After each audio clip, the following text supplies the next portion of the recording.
Good evening, everybody. Welcome to the Hang Up here. It's a Wednesday evening. I'm at Dillahunty.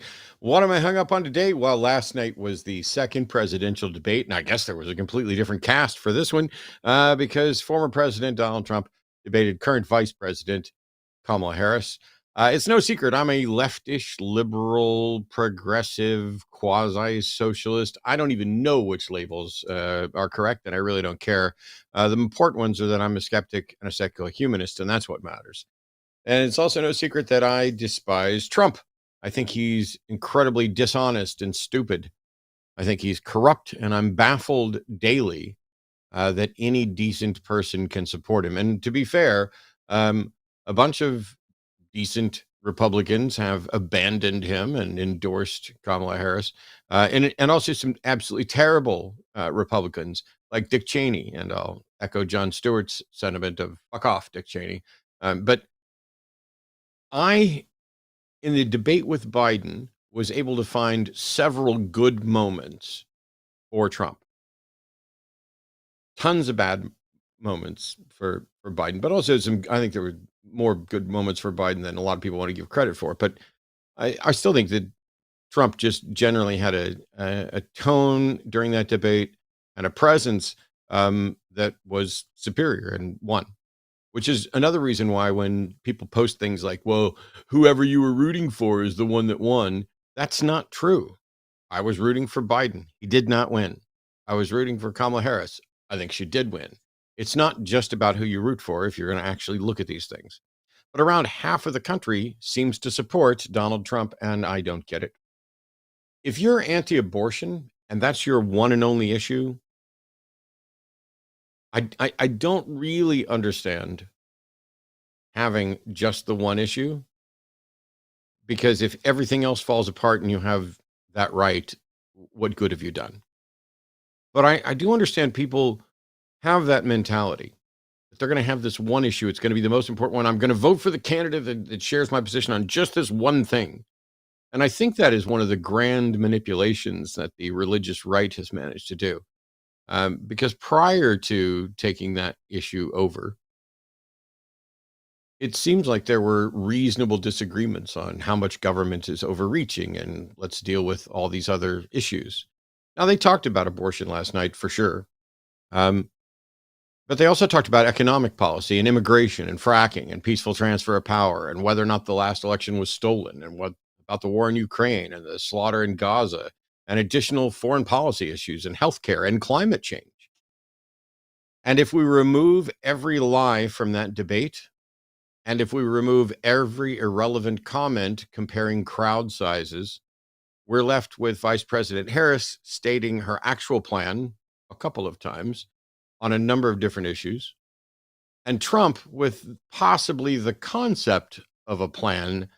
And the only thing that he was really clear on was that he was going to use tariffs and they'll just fix everything. We're going to be doing so good because of his tariffs that we won't care about the cost of childcare.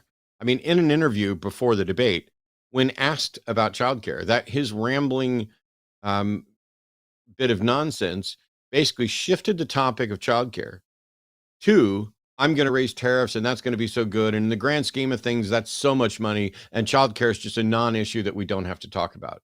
He somehow managed just to dismiss these issues. And he did it last night during the debate as well, on issues where he's like, tariffs will fix it all.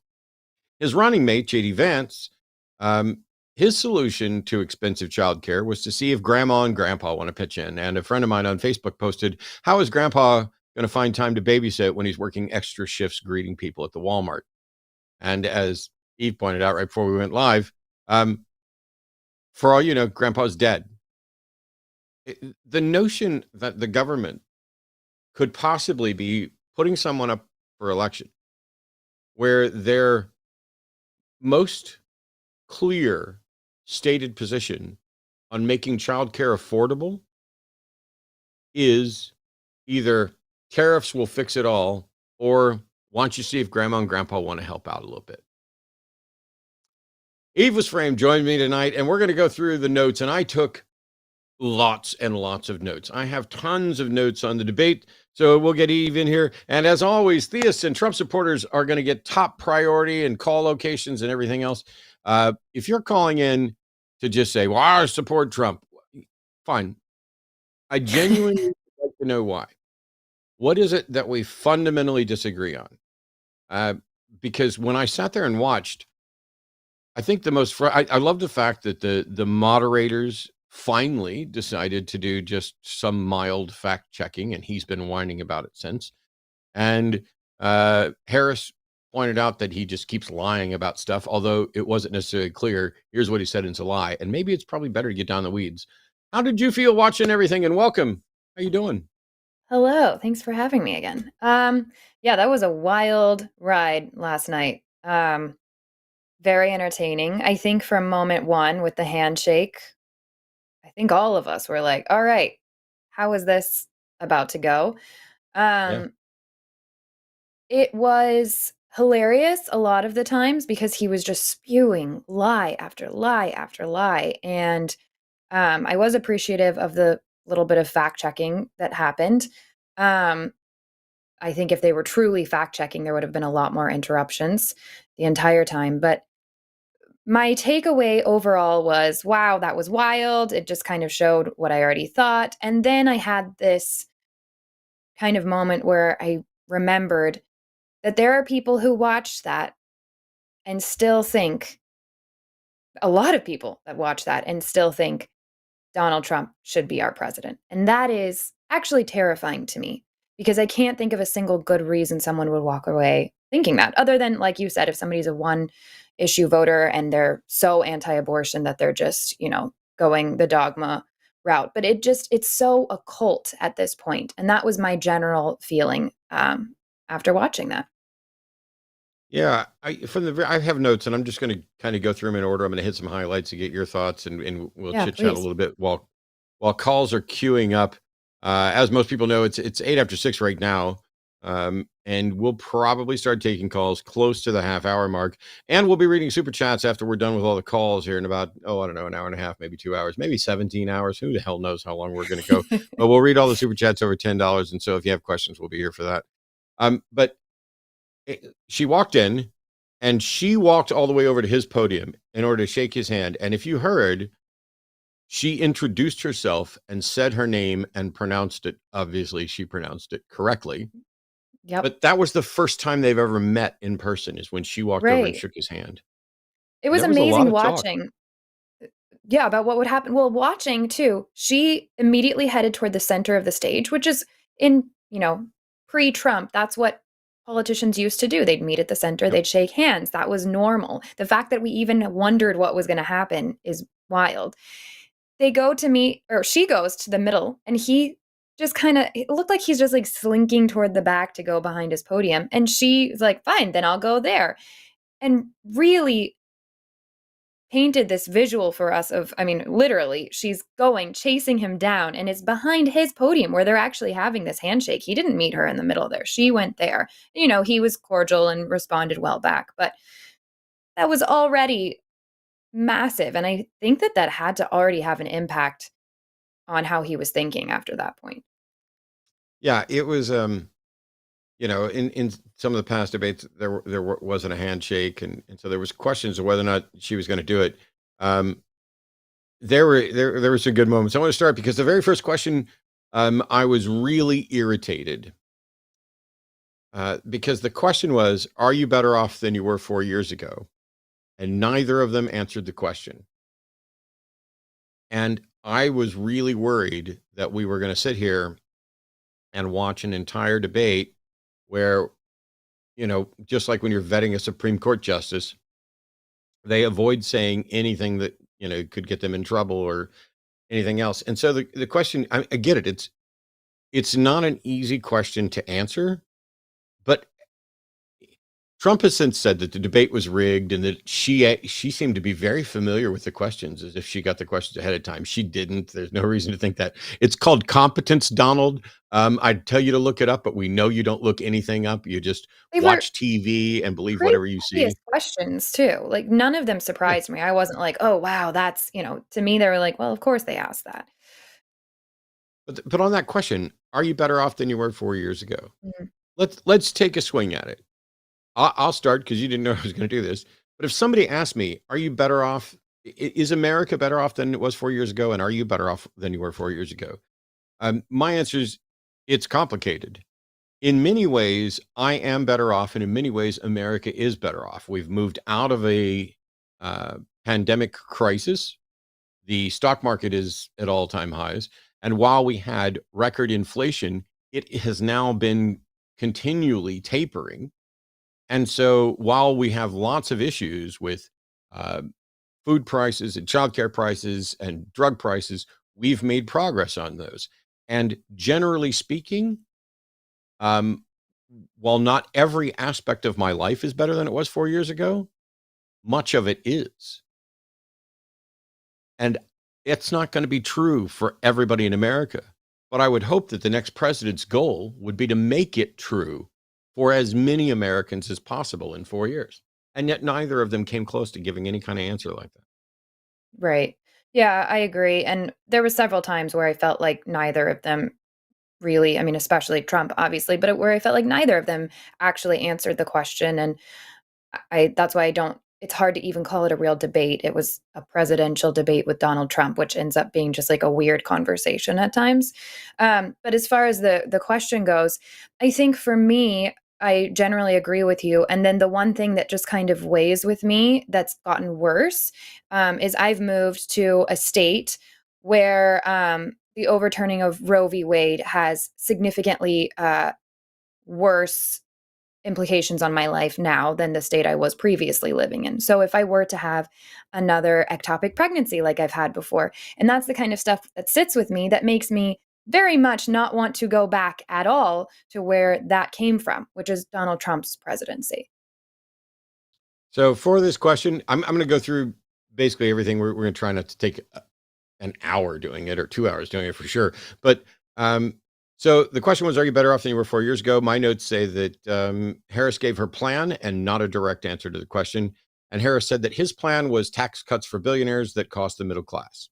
Trump said he's not doing a sales tax. Okay, they've called his thing a version of a sales tax, but it's technically not. So he gets to say it's not a sales tax, but he is doing tariffs. And we have a terrible economy because of inflation.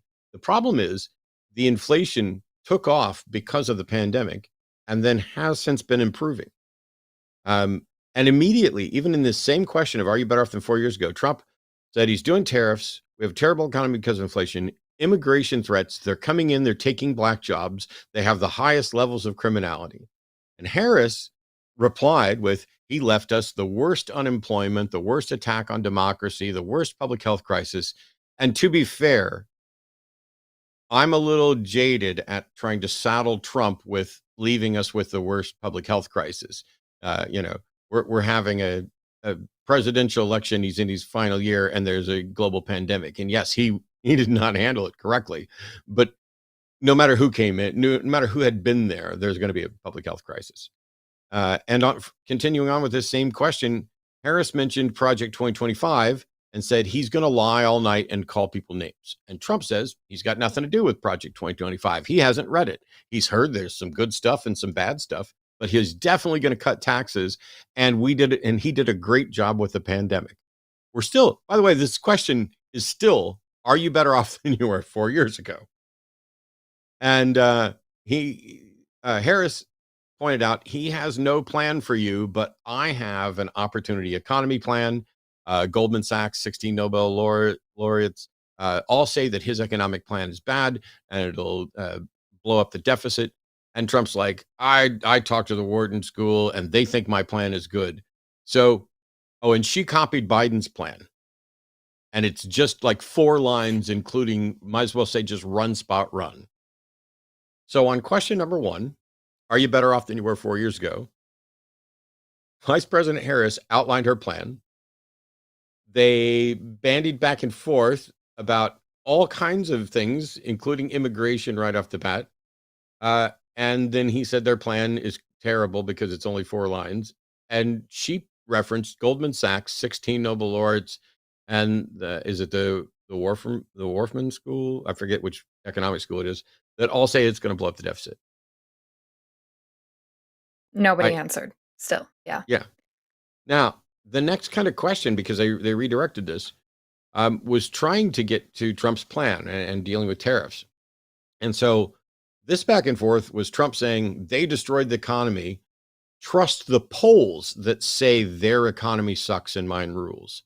So this one for me was a huge deal because we're constantly talking about how is the economy doing. The stock market is at an all-time high. Inflation was high at the beginning of Biden's presidency and has begun dropping off. Thank you, Wharton School. Somebody in chat already fixed me up. But Trump had a canned response. It's obvious when he has a canned response that said, trust the polls, because he's saying that when you are judging the economy, you should just run around and ask people what they think about how the economy is doing, because the public perception of the economy is what really matters. Now, he's not entirely wrong. The public perception of the economy does impact how people act.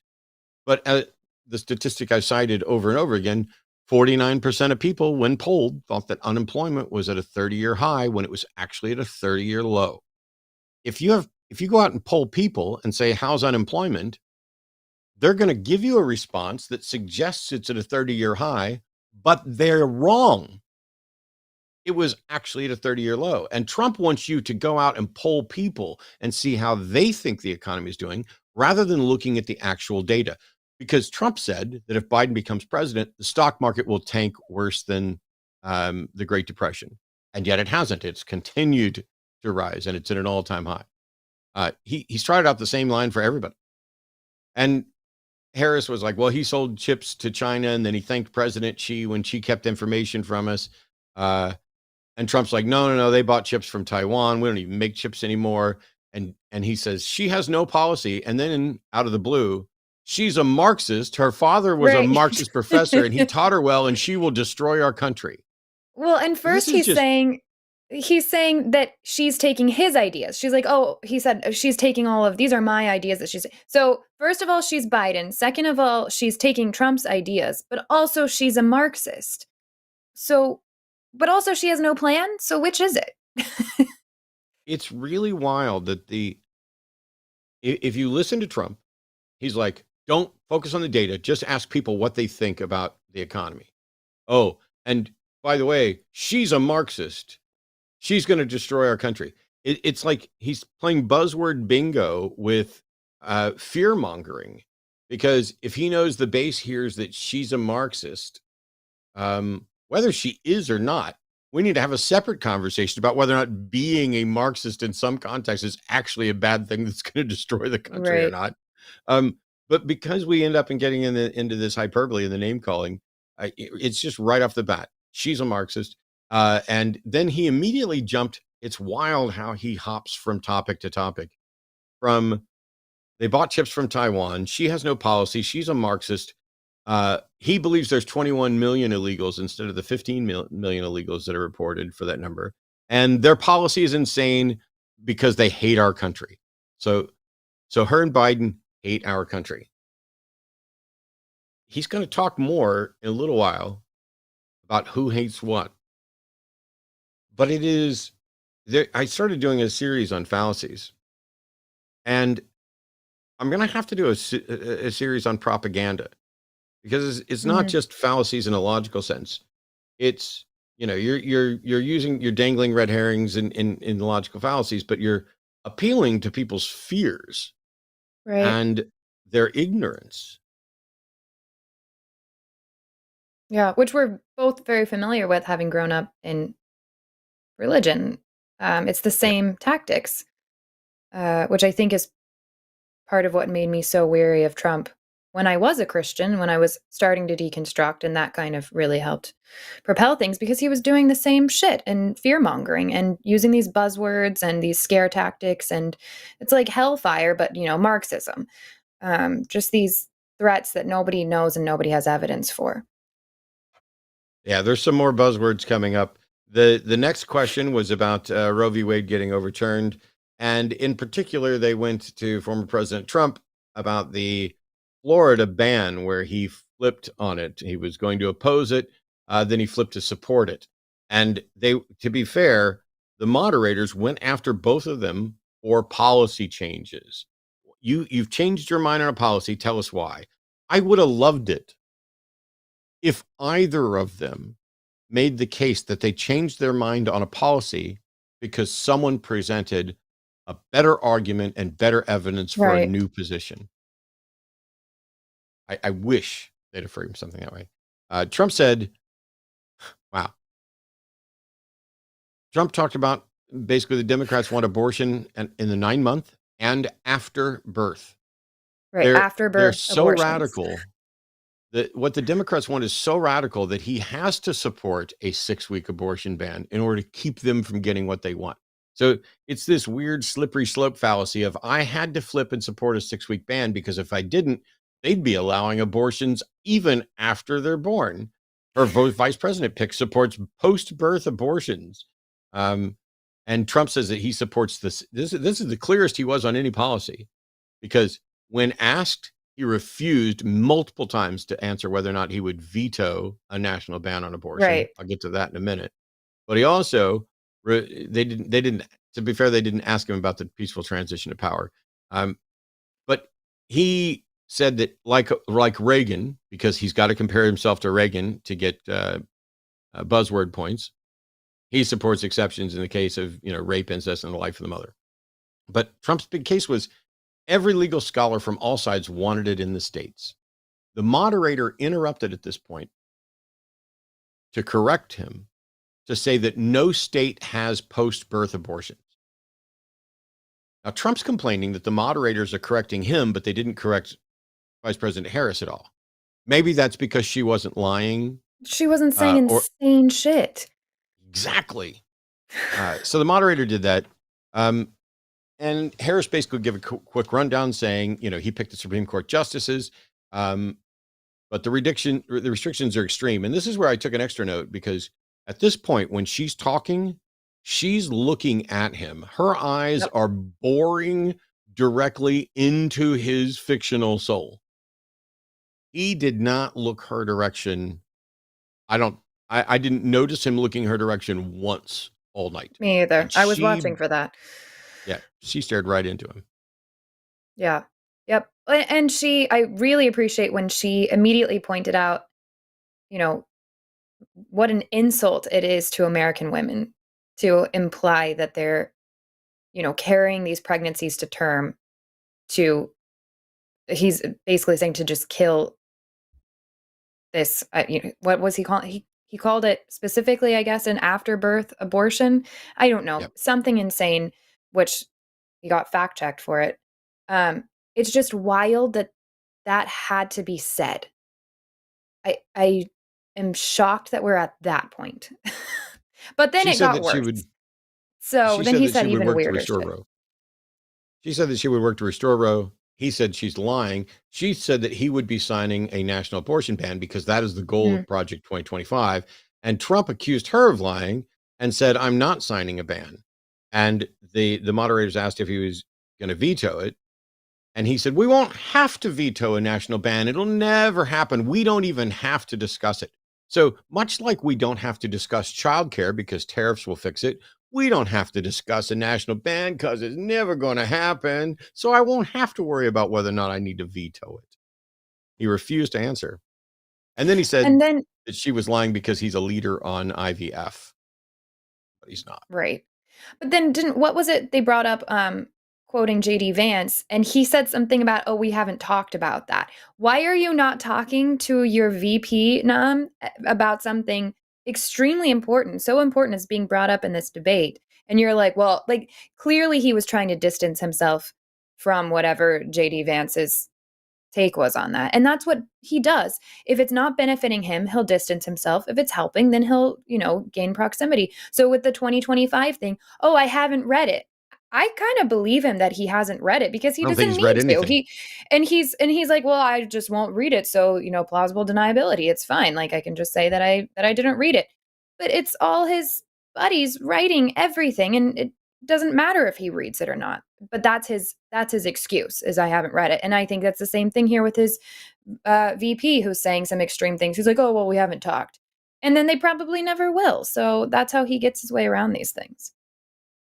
The next question was about immigration, was specifically directed at Kamala Harris, basically saying, you were the border watch. Why did the administration wait to change policy until just before we're having an election? Why didn't you do it earlier? Um, and to her credit, Vice President Harris pointed out that they had a border security bill with 1,500 more agents. The bill added resources for prosecution, and then pointed out that Trump killed that bill because he would rather run on a problem than fix it. And I thought that was a great pre-prepared soundbite. Yeah. Um, and she also pointed out that he talks about immigration even when it's not the question, referencing that he'd brought up immigration in the previous questions as well. And then this is where she really got under his skin, because the question was about immigration, but she said, I'm going to invite you to go to a Trump rally, because at his rallies, he talks about Hannibal Lecter and windmills, and people leave his rallies early out of boredom. And he'll talk That about was the those word. things, but he doesn't talk about you. And this was funny because Trump replied with, people don't go to her rallies. She pays them. My rallies are bigger. In Springfield, they're eating the dogs. If she wins, we'll be worse than Venezuela.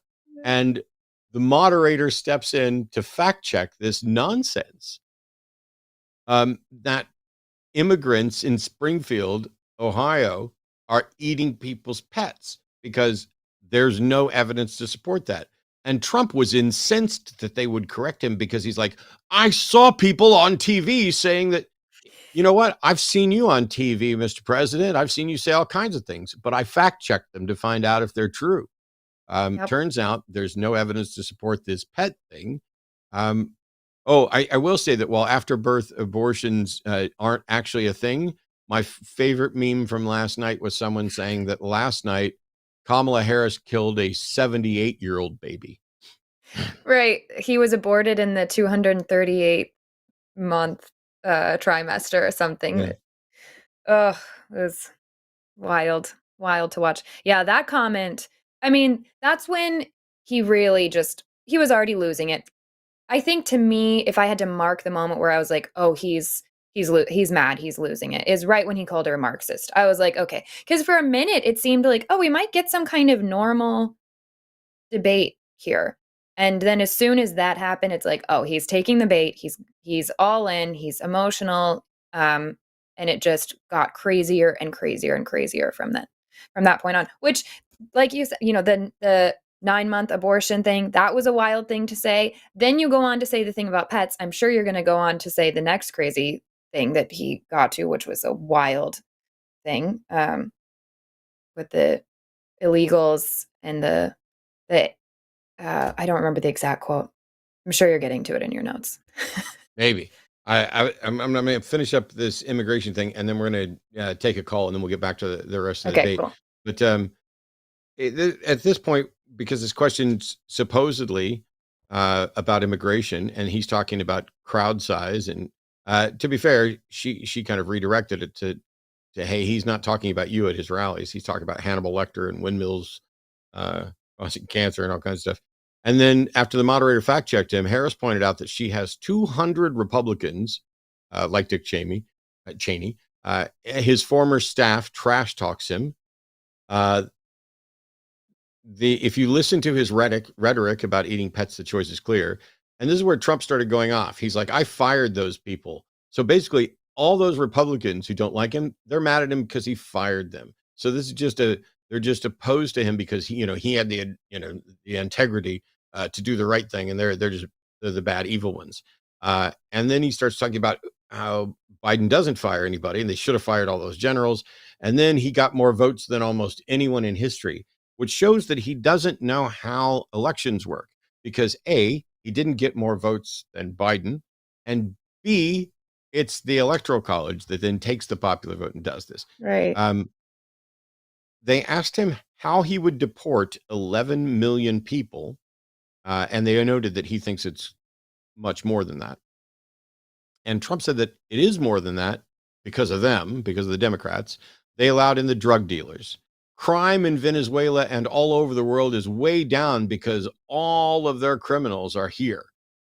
They have destroyed the fabric of our country.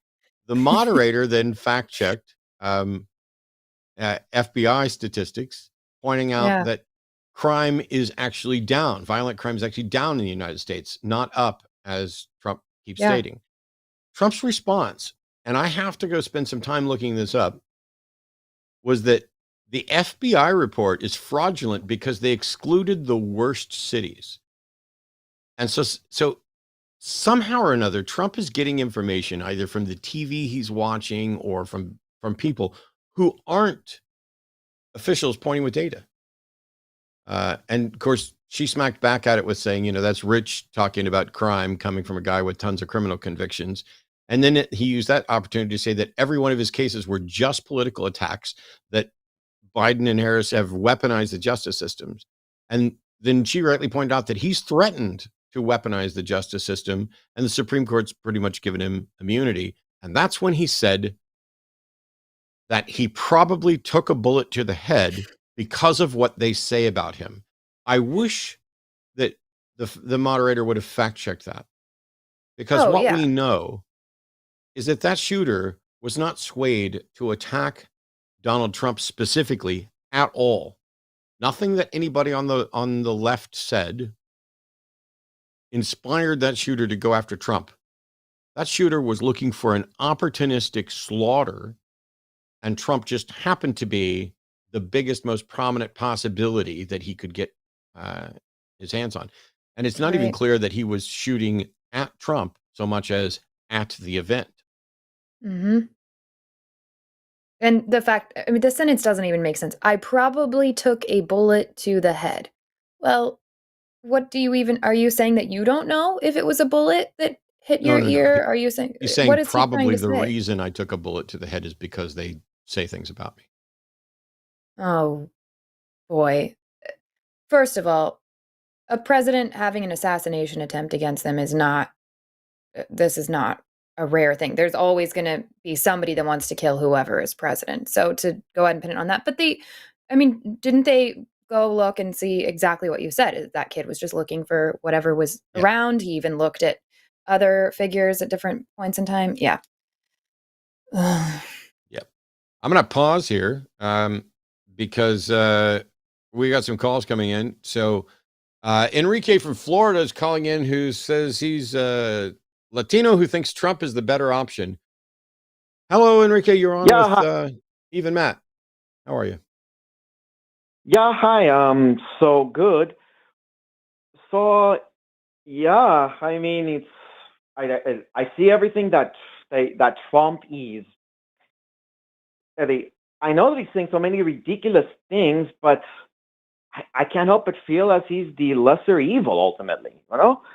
Why? Because the way that Biden has handled the country and has just been so disastrous. In terms of immigration, and I'm an immigrant myself. My family is immigrant.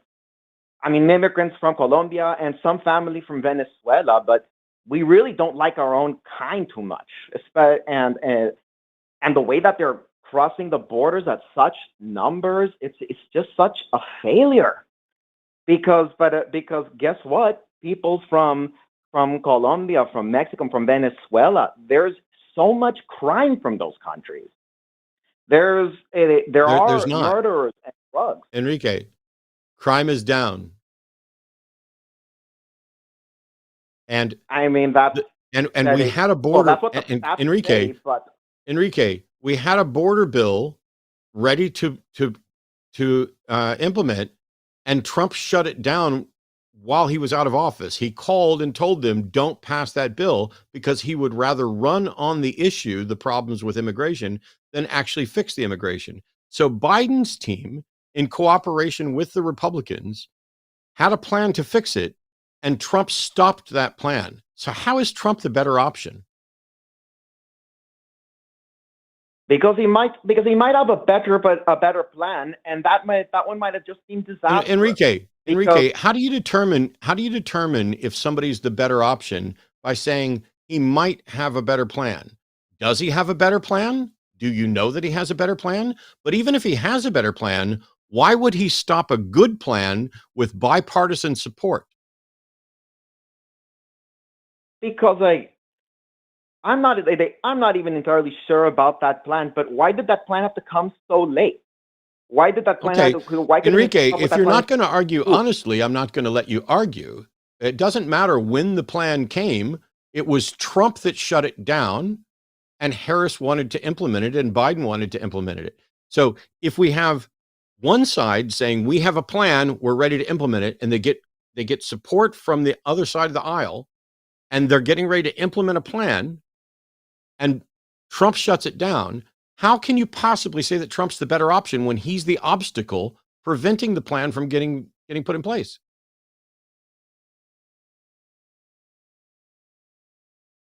I just assumed that he and his team would come up with something better. Why Why would do you you assume assume that? that? Did they come up with something better while they were in office the first time? Well, of course, remember the border No. wall. There's no fucking wall. What did you call it? Excuse me? If his plan had worked, we wouldn't have a problem now, would we? Well, but there was a part of his plan that was that got so much controversy because of the children in cages controversy, which was a Yes. little bit overblown, and really so A much little of that bit had to do overblown. with. So you're saying that the Yeah. facts that we got were overblown and that you just assume Trump has a plan. So when you're deciding which candidate is better, is it good to go with your assumptions or is it good to go with the facts? Well, facts, but That's right. And that's when it why comes, I'm going with the facts and I'm not going with your assumption. Thanks for calling in.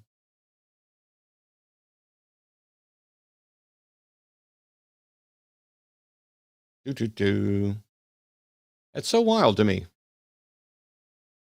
I think you're muted. I can't hear you at all. And if you were Thanks. trying to talk during that, I wasn't was. looking at the screen. I wasn't. So I okay. wasn't until now. Him saying he started the whole thing off with, I feel like it's the lesser of you. It's like an emotional thing. And then when asked, well, I just assume they're going to come up with a plan. Even after watching that last night, Trump was given opportunity. He didn't even need to be given opportunity because he sure did enjoy bringing up immigration to present this beautiful, perfect, amazing, great plan. We didn't get that. So why are you giving the benefit of the doubt? Maybe that's a good question. Why give the benefit of the doubt to him? Why? I don't understand it. Yeah, and it seemed like the only reason he was given the benefit of the doubt is he assumes there's going to be a plan. I think it's funny because, as we'll see as we get a little further along, Trump never once, apart from tariffs, I don't recall Trump saying anything about any specific plan to do anything. And we'll get to that in a couple of minutes. Well, don't forget he has a concept and he has options of a plan. That's what we're getting to in a little bit. But Anthony from Virginia, pronouns are he, him, is calling in. Anthony's voting for Trump, and here's why. So go ahead, Anthony. Why are you voting for Trump? Yeah. President Trump was already president once, and Kamala Harris has been vice president for the last 3.5 years. So we have a clear record to compare what life would be like under these two different visions. And to my recollection, everything about my life was better under the Trump administration. And I can't think of one thing the Democrats are going to do that's going to improve my life over what Trump did. So I can't, all of their policies are worse than what Trump proposed. The economy was better under Trump. Immigration was better controlled. Yes, it wasn't. My experience is the inflation. Oh, so you're just going, so hang on, Anthony, you're just going with your personal experience and not the actual data that tells what the economy is actually like, right? My experience is the data, and No. That's not the way this works. Either we're citing the data on actually what the economy is and immigration, or we're going with what your impression of it was. Okay, let's talk about gas prices. Gas prices were 50% lower under Trump, and in Democrat-run states, so that's affecting the poorest Americans more than anybody. California has the highest gas prices by far. you look at Republican states, the gas prices are sometimes half as much. So that's because Okay, of their energy policies. So first of all, the president doesn't set or dictate gas prices, but also gas prices are lower and going down now. There was also a pandemic. The reason the gas prices were low was because nobody was driving and there was a surplus. And so when there's a surplus, the economic supply and demand, there's now more supply than there is demand, and the price goes down. That's nothing to do with Trump's economic policy. Why are you ignoring all of the economics experts that suggest that Trump's economic policy, to the extent that he's presented one, would expand the deficit and the Harris plan wouldn't? Would expand the deficit. I would have to look at exactly what they think, but why didn't you? You called in to say what was better. I looked it up. Because one thing that Democrats do, and what causes inflation, is one of the things that the Democrats do is their energy policies drive inflation. Because when they were canceling these, that's not what happened either. A global pandemic and shutting. I'm not going to let you spread lies. Just like the moderator, I'm going to correct things. A global pandemic, and shutting down supply chains is what led to inflation. And the United States has recovered better than any other country on the planet so far. Meanwhile, when Anthony, do you have anybody in your life who's part of the LGBTQ community? Not family members, but friends. Are they better off under Trump or Biden? Did they lose any rights under Trump? I can't remember. Yes, they did. Yes, they did. Which ones? Wow. Trump implemented limitations on transgender folks serving in the military, in addition to the elimination of Roe v. Wade. So while that isn't just an LGBTQI issue, it is an issue for anybody with a womb. They're not better off than they were. Not all women believe in abortion, by the way. I didn't. Did I say all women believe in abortion? Did I, Anthony? Did I say anything even fucking remotely? Did I say anything even in the ballpark of all women believe in abortion? You said anyone with a womb. Did I say anything in the fucking ballpark of all women are in favor of abortion? Yes or no? You didn't. Then why did you suggest it? Okay, well, you said anyone with a womb is better. Why did you suggest better it? Off under Biden. I didn't say anybody. Why did you suggest it? Okay, are you saying, is there a difference between anyone with a womb and women in your mind? Yes. Okay, that's not what I believe. So anyone with I don't a womb, care what you believe. My question was, why did you suggest that I said or implied that all women support abortion? Are you going to answer that question? Okay, let me rephrase Trump out? Let me rephrase it. I don't need you to rephrase anyone with a womb. I don't need you to rephrase it. Not all people I need you to answer the fucking question, or I'm going to hang up on your ass. All right, what's the question? Too late. He wasn't listening. Yeah. That was, by the way, not who that was. Boom, boom, boom. All right. We have, let's see. Okay. We have a Trump voter that wants to help me understand what I'm missing. So this is Michael from Pennsylvania, and it doesn't list any preferred pronouns. So let's see what she has to say. Yes. I just want to, come at this, genuinely as I possibly can. And I'm not trying to stir up any, I don't believe you. You already avoided giving your pronouns, so you've already started really poorly. But go ahead. Okay. Well, I would say him. I don't understand that stuff. You don't understand. You don't understand that. Go ahead. You're on the phone and we're on a screen. We can't see you. A lot of times it is very difficult to know based off of somebody's voice how they would be how they would like for us to refer to them. And so it is actually us trying to be polite and say, hey, let's just ask everybody what pronouns we should use to make this really easy so we can actually get to the topic of why you're calling so that we don't have to have this conversation. And you protesting that is really silly. You could have just told us that he, him, and then we don't even have to have a conversation. We can get to your point. So I'd love to hear what your point is now. Okay. So we're talking about the Ukraine funding bill, or actually it was the so-called bipartisan border bill that had Ukraine funding in it, and that's the reason why they stopped that. If they had a genuine border bill, and they call it. I'm sorry, I didn't mean to interrupt you. No, I'm saying they did. So are you saying that former President Trump shut down a border bill because it included stuff for Ukraine? No, he did have a part in it, but the House of Representatives, they had a major issues with Ukraine funding, and that was part of the border bill.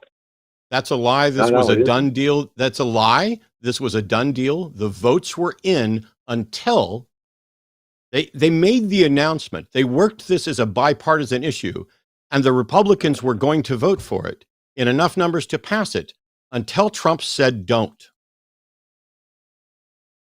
Why? Okay, Why did he stop that? Okay, so the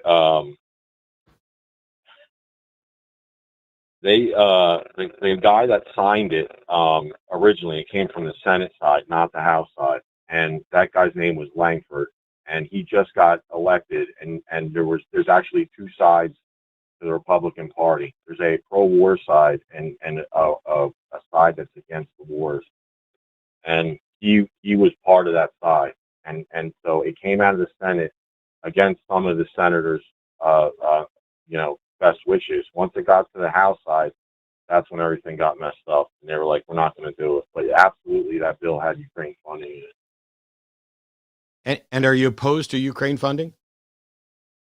I'm opposed to any wars at all, 100% across the board. So you're fine with letting Ukraine fall and Russia taking over, and then Russia eyeing Poland from there? No. If they had a plan. Do you think we should honor our deal as NATO allies? I think we should take care of ourselves first. I think we got. So you don't think we should be a part of NATO? No, not at all. I think they, especially in recent times, and I'm not trying to come at this from a partisan viewpoint, but at the State of the Union when Biden was addressing everyone, he was like talking about the France, the guy from France.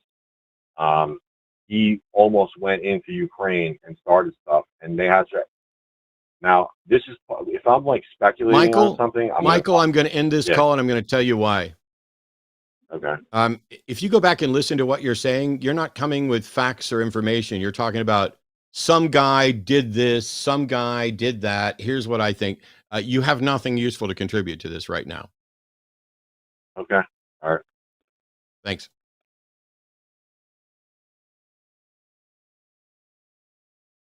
We have more calls, but I want to do what I can to try to finish up our list of from the actual debate. So they asked VP Harris why she changed her policies on fracking. And she's like, my policy has been in place since 2020. I'm not going to ban fracking. I cast the deciding vote. Trump's reply was, she keeps changing her views, and she tried to interrupt him, and he's like, I'm talking now. Does that sound familiar? That's when he did that. So yeah. he pulled her line. The problem is he's completely right there, and yet everybody should see that it's a cheap point because he did the same thing before and after this as well. Over and over again. Yeah. Yep. I thought their mics were supposed to be off when it wasn't their turn, but that was my frustration with both, is that they were supposed to have them muted, and they clearly, the mics were muted, and then somebody was unmuting them even when they were interrupting. And I'm like, what's the point of doing that if you're supposed to have them muted? Just keep them muted. Because I think 2 times that happening and them not getting their mics turned on, they would have stopped doing that throughout maybe. I think one of them probably would have stopped doing that at least. So that was I didn't understand that decision, or who makes that call, or how that worked. In my notes, I think we've now reached the point that you wanted me to get to a little while ago, is because this was a question about basically Harris changing her mind on things. And Trump's response was, after the I'm talking now, does that sound familiar? was to say she wants to perform transgender surgeries on illegal prisoners. Illegal alien prisoners are having transgender surgeries, which isn't a thing. Maybe gender reassignment surgery, whatever. But she wants to do gender reassignment surgeries on illegal alien prisoners. It was a mad scramble to get as many buzzwords in as you can. It was absolutely wild. Also, I want to point out that I don't know, maybe he did some, but mostly he referred to Kamala as she. She would refer to him as, former President Trump or whatever. And he just continued to dehumanize she, her, over and over and over again in this He used the very right pronouns, though. yeah, at least we got that in there. Ugh. Yeah, They that asked comment was about absolutely unhinged. they asked about a peaceful transfer of power and how on January 6th, Trump stood up there and said that he would be with them. And they asked him, is there anything you regret about that day? He repeated peacefully and patriotically the phrase that he thinks is the get out of jail free card. Then he points out nobody was killed. Well, one person was shot and they definitely shouldn't have been. That was wrong. So he denounces the one thing, but then he immediately points out immigrants are killing people. When are they going to get prosecuted? So when they're asking about him inciting this riot, and the moderator pulls him back, and the moderator's like, no, the question, sir, was, do you regret anything? And he said, they just asked me to give a speech. I gave a speech. Blame Nancy Pelosi. She was the one responsible for security, not me. As soon as they asked that question, it was worded so nicely and kind of giving him a benefit there, because I was like, oh shit, he might actually find a way to smooth this one particular situation over, because he easily could have said, in hindsight, I wish that I would have, blah, blah, blah. He could have said something to imply some sort of, yeah, that was silly. Those people shouldn't have done that. And I wish we had, even blame somebody on his team. I wish so-and-so, I told them to send the tweet and they never did, do his thing, whatever. And he just made it so much worse. He would not answer the question twice. No answer. Complete non-answer. So we don't know if there's anything he regrets. I'm going to assume that there's nothing he regrets. But you're right. This was a softball question. If I had been Trump and I wanted to win re-election and I'd seen the response to what happened when I incited a violent mob to attack the Capitol and saw all the fallout of it and saw the people being prosecuted and everything else, if somebody said, is there anything you regret from that day? It would be so easy to say this. I'm very glad you asked that question. I think the thing I regret most is that I didn't speak up sooner to ask people to peacefully disperse and go home. I think some people misunderstood the intent when you're speaking at a rally and you begin to use exaggerated language and hyperbole. We're in a battle with them. They are our opponents. People sometimes take that and take it more literally than it should be. And they engaged in acts that we didn't want, nobody should have done, and the Capitol should remain safe. But while I regret not saying this sooner, in part, it was because I was waiting for Nancy Pelosi to do her job. He still had the opportunity to duck out. It was the most softball thing at all, but he cannot admit that he's wrong. And that's why I think it was a brilliant question. There's no way he will ever acknowledge that he ever did anything wrong. Yep. Yeah, he made that very clear in that moment.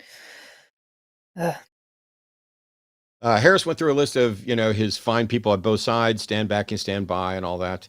And Trump said that the Charleston statement had been debunked and they just need to read one sentence more. And then he asked why she doesn't just leave the debate right now because it's wasting time. She's so bad. Go get Biden out of bed and have him sign a directive to close the border. The moderators then said, you falsely claimed that you won by a landslide. And then said, oh, I lost, but whatever. He said, I didn't. And then Trump says, I didn't lose. That was sarcasm. Right. And the moderator later says that, I didn't detect sarcasm. I did not when detect sarcasm. Yeah. That was, but Trump, and asked whether or not he actually won the election, still thinks that he did, and that the Democrats are bringing illegals in to vote. And he thinks that he doesn't understand standing, but he thinks that he won all those. He got those cases because they said they didn't have standing, so they didn't even look at his evidence. But that's not true. All the evidence was actually considered as well. So the moderator notes that Trump believes he still won, and he said those people who cheated will go to prison. He was asking Harris if she thought that he was trying to manipulate the vote. She didn't answer that question directly either. And I really Right. think that's the prosecutor in her coming out, because to make an accusation that he's trying to manipulate the vote might be kind of a legal step too far in what you're willing to assert. Yeah. But she pointed out he was fired by Americans, and he's having a hard time 81 dealing million with it. people. Yep. It was He's having a hard time beautifully dealing said. with it. World leaders laugh at him. He's denying court cases that he lost. Maybe he can't avoid being confused by the facts. And this is when Trump steps in and starts talking about Viktor Orban, who is a strong man and a powerful man who says that we need Trump back and that Biden is weak and pathetic and that Biden hates her. Nobody addressed that. Nobody touched on it, but he said that Biden hates her. And what's really funny is I know why Harris didn't do it. I would have done a different line here, because it's not, she pointed out how he, applauds dictators. But I would have said he's attracted to powerful men and he's terrified of powerful women. Yeah. I think, though, what I actually really appreciated from last night is that Kamala didn't play into that once. And that kind of, at least to me, really stood out. There was multiple opportunities for her to point out, that she's a woman, that she's a person of color, and she didn't play into any of that at all, which I think played in her favor, because that's kind of like all Trump was doing is I'm the best and I'm so great and it's me, me, me, me, me. And she kept going back to the American people. This should be about you, the people. This should be about the people. He doesn't want to talk about the people. I want to talk about the people. So I agree in theory, but then I like that she just straight up didn't go that route the entire time. Yep. But it would have been a badass soundbite had she have done that. There are some things that I wish would be said, and it probably would have been bad if it had been said.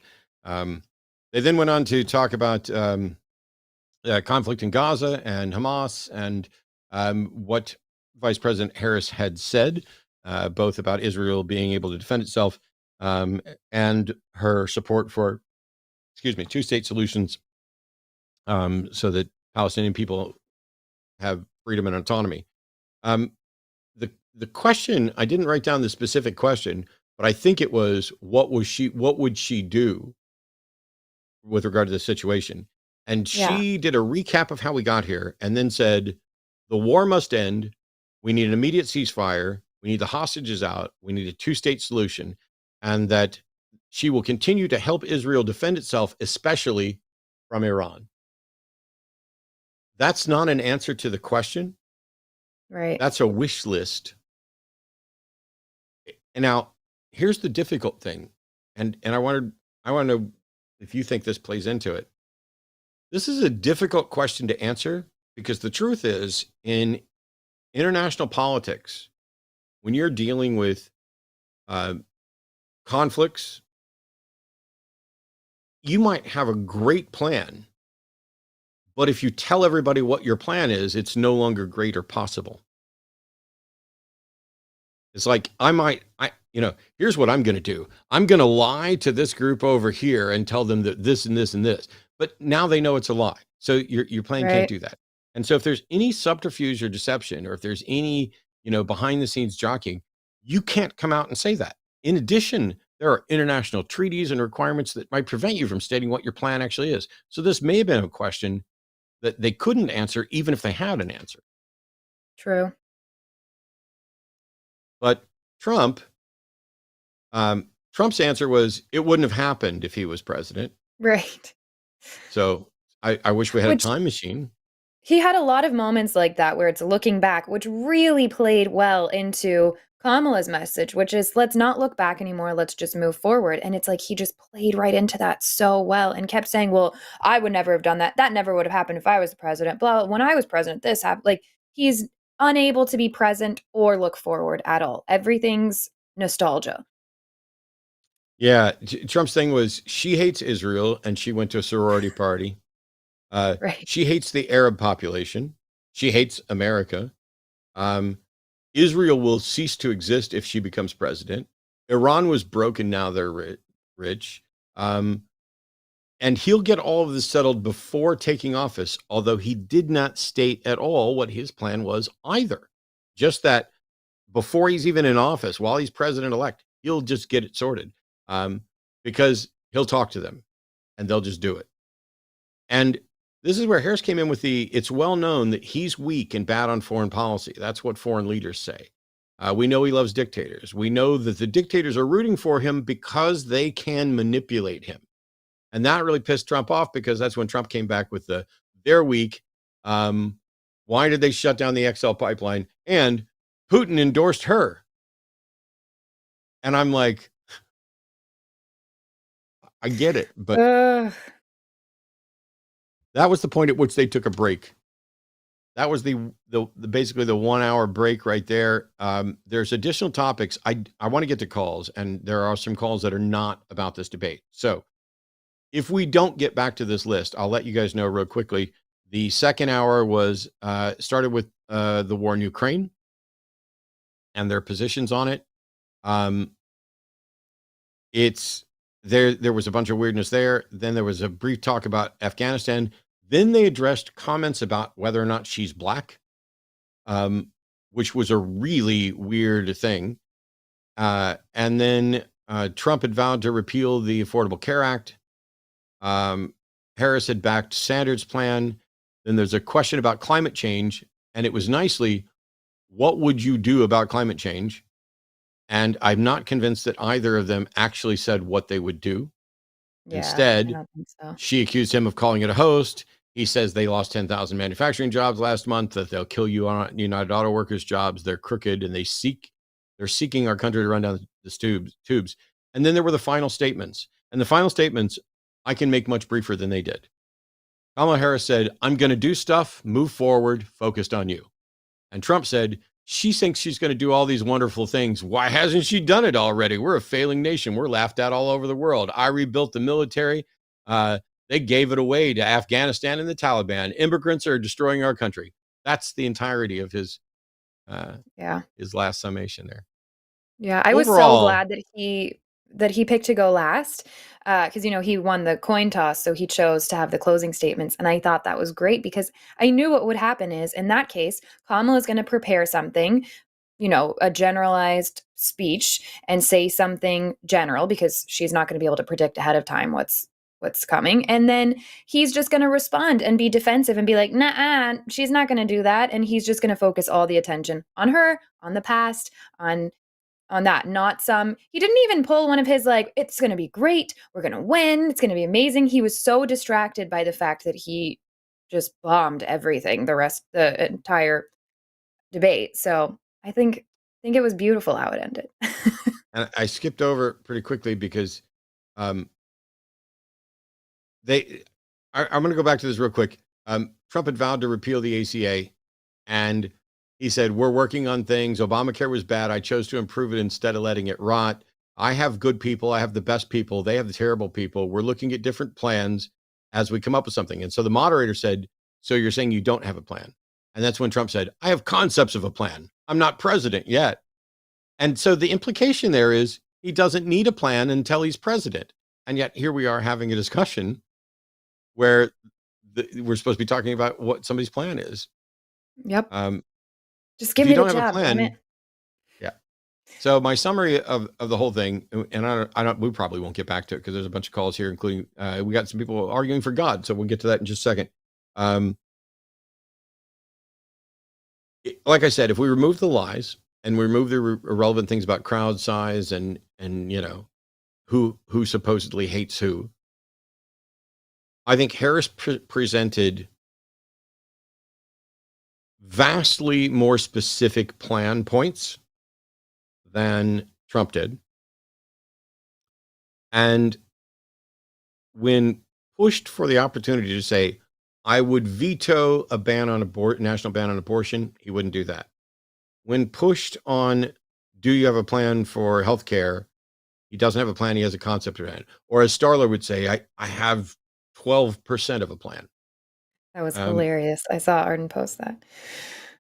And in the end, it was, my rallies are the biggest. I know the best people. Things were so much better with me. Ignore the data and ask people how they feel. Well, we've already had callers call in, including a guy that was basically saying, hey, in my impression, I was better off while Trump was president, economically, and that's what confuses me, is maybe I don't care so much about economics. I mean, after all, I still haven't made money off my own YouTube, and I've got a couple 100,000 subscribers almost. But I care about people, and I care about equality, and I care about justice. I care about peace. And of the two of them, Trump just wants you to believe that he's going to make the world better without saying anything about how he's going to do it, other than it's just him. He is leading a cult of personality and thinks that if he gets in office, he can use that same cult of personality to leverage and fix things around the world. But only so much as he wants to, because he's cozy with the dictators, and he's cozy with the oligarchs, and he's cozy with the billionaires. After all, that's who his tax credits and stuff are for, are the billionaires. Whereas Harris has even if it's just lip service, Harris is at least paying lip service to real working class people and what they're going through. And she has plans which may not come to fruition, but if they did, seemingly would help the middle class. Yeah. I wonder when you know what I want? I want the middle class to be doing so well that in the next presidential election, we start talking about the poor, the working poor, the lower classes. That would be nice. And the only reason we don't is because they generally aren't going to likely to vote. Right. No. You've got rich people paying lobbyists, corporations paying lobbyists, rich people funding the campaigns. And then you've got the middle class is the swing. And a good chunk of the middle class is just going to go by how they feel, not the actual numbers, and only how they feel. So I breed and sell reptiles. We have a number of species of snakes and lizards. We just got our first false water cobra today.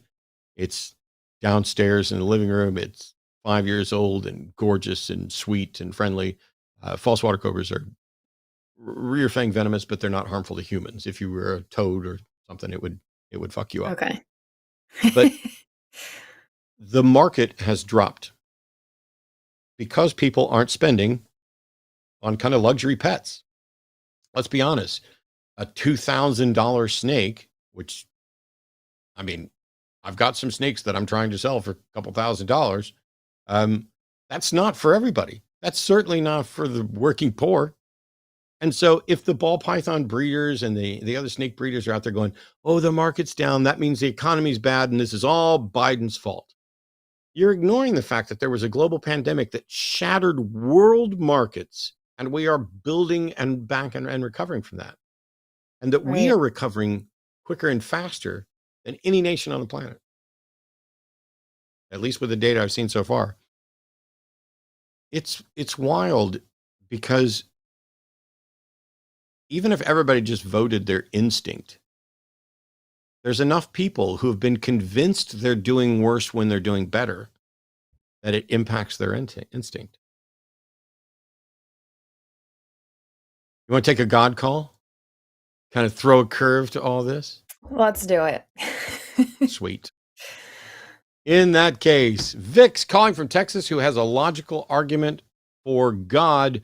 Vic, You're on with Matt and Eve. Which God are we talking about? Right. So it is about the Christian God, Okay. and I think this also applies to any God. It's just a logical argument. Okay. All right. So first, I just want to ask: is every event or effect does it have a cause? Does every effect have a cause? Yes, but that doesn't mean Every every event has a cause. every event or effect does it have a cause? Those are two different things. So Which one? cause and effect seem to be tied together because you can't have an effect without a cause, but you may have an uncaused event. I Right. don't have no way of Right. demonstrating that's impossible. Yes. So about the event, does every event in this world has a cause? Does it have a cause? I don't know, but define this world. What do you mean by this I world? mean, just the world we're living in, just the Wait, what? The real Earth? world, natural The world. Earth? The Milky Way galaxy? The entire universe? What do you mean by the world? You got to be more specific if you're going to make logical arguments. All right. This is just in the universe. For example, the Earth. Okay. The Earth had a cause, right? That's why it formed this planet. This planet was formed, correct? The presumption is that the cause of the existence of the Earth was probably the accretion disk from our sun. All right. So it still has a cause, right? So second is the universe, right? Is an effect. It's an event. It's an effect or event. How do you prove that the universe is an effect or an event? Because it can't exist on. I think it cannot exist on its own, right? So it has to be No. an effect. You don't get to say it can't exist on its own right. I don't know that that's true. How did you determine that the universe is an actual caused thing and not an uncaused thing? I think it's scientific. Well, I don't care if you think something it's cannot. scientific. You're calling in to make a case for it. I'm Of asking course. the baseline questions here. If you're going to claim the universe had a cause, you need to demonstrate that. All right. So I believe everything has a cause. Every event Okay. or Why? effect, it has a cause. But why do you And the believe that? universe is Sorry, he's asking you why you how believe that. because it's how everything works, right? It's how. No, How do you you don't know just that? get to. How do you know Yeah. that that's how everything works? I mean, just like us, we cannot exist without our parents, right? So we are in effect, and the cause is our parents, correct? Uh, So here's the problem, that you can't point to one instance of cause and effect and then say that applies to the universe. You have to demonstrate that it applies to the universe. It does apply to the universe because, You can't. as I've Okay, said, it cannot. how do Vic, you know? I don't think it applies to the universe. Prove to me it applies to the universe. If we base it on the natural world, everything could not exist without a cause. It cannot exist on its own. See, you keep making Would you believe? assertions, Vic, and we keep asking you how you know this to be true, and you don't ever present anything. No, because it's how the world works, right? Vic, is there a It's God? reality. Vic, is there a God? Of course. Well, you say, of course. I don't believe there's a God, but does the God you believe in, does it have a cause? So I think God doesn't have a cause Okay. because it is the one So who some things can initiated the exist cause. without a cause. Why can't the universe exist without a cause then? No, Why can't I that think be the uncaused cause? I think the difference is this is the real world. It's a natural world, and God is not included in that realm. I But think we're we're trying to ask you confusing how those you things reached that. But how did you reach that conclusion? because I believe in a God, right? And God is not it's not in the realm of reality. I think it's Vic, outside time the and fact space. that you believe in a God doesn't mean there is a God, right? There are people who believe in a God that doesn't exist, right? Of course, but I think I believe there is a God. I really believe so. Vic, I I believe I will take your word that you believe there's a God. If there is a God, I would like to know that it's true. Whether or not you believe in it has no bearing on whether or not it's true, right? Yep. So So we need you to demonstrate it's true. so I think a premise one is every event or effect, it has a cause. But you Second haven't is the demonstrated that for us right? yet. Because you also have gone on to say that your God Right. doesn't have a cause. So what is allowing you to make an exception for this God, but not for anything else? But right. But I think God is not part of the natural world. I think that is Okay. the difference. We just cannot say that Okay. So God has an effect. then let me help you, Vic. Instead of premise one being every event or effect has a cause, you should say every event or effect in the natural world has a cause, right? All right. Cool. The Yeah. universe is not an event or effect in the natural world. The universe is the container for the natural world. Therefore, the universe is No, exempt from therefore the universe is exempt from your premise one.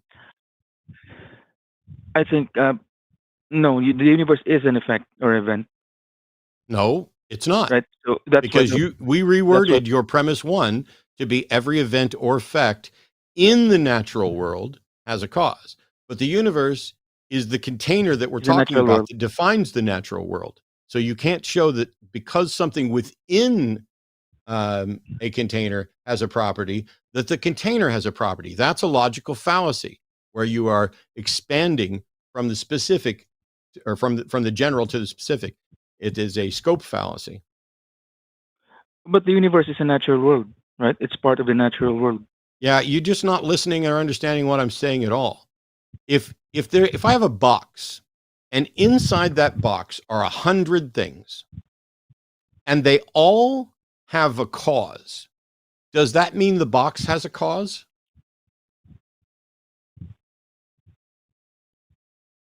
The answer is no. All right.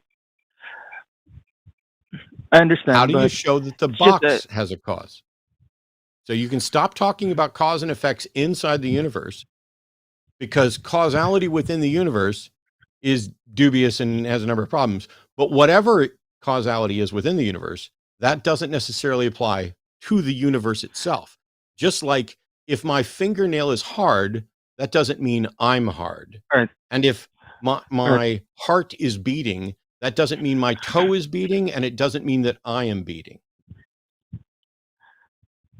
So here's the problem with your logic, because if we're going to take what you're saying, Vic, there's no problem with my logic because I don't have my own logic. I just have logic. right? So here's the thing. This would imply an infinite regress of causes, right? So that No, is sir. logically problematic. I think you No, would agree sir, with it that. doesn't. It doesn't. If the universe is uncaused, then there is no infinite regressive causes. Do you believe that the universe is infinite? I don't know how that's relevant, but no. That's what I'm saying. That means that there should be a cause. There should be a beginning where. Why are those the No. only options? Because again, it would just if otherwise, it would just imply an infinite regressive causes.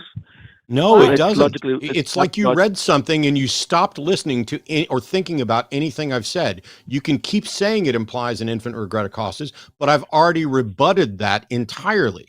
Because if the universe is uncaused, then there is no infinite regressive cause. You just keep asserting that the universe is not uncaused. How do you prove that the universe is caused?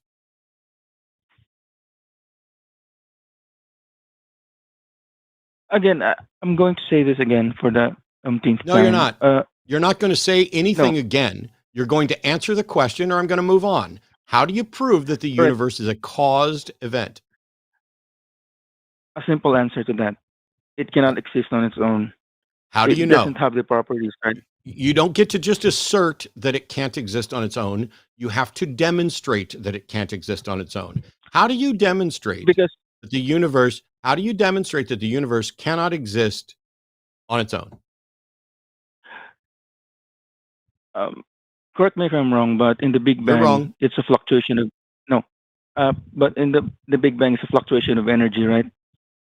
The Big The Bang is beginning the is the fluctuation of expansion. energy. The Big Bang is the expansion of the universe from a singularity, mathematically, Yes, to what it is now. But that is not but the big saying anything at all about the origin of the singularity. The singularity may have existed forever. no, that is logically problematic to me.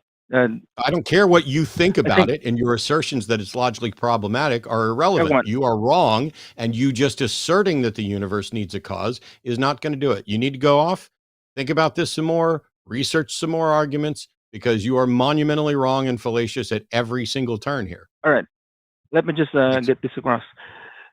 The beginning No, of the Big Bang.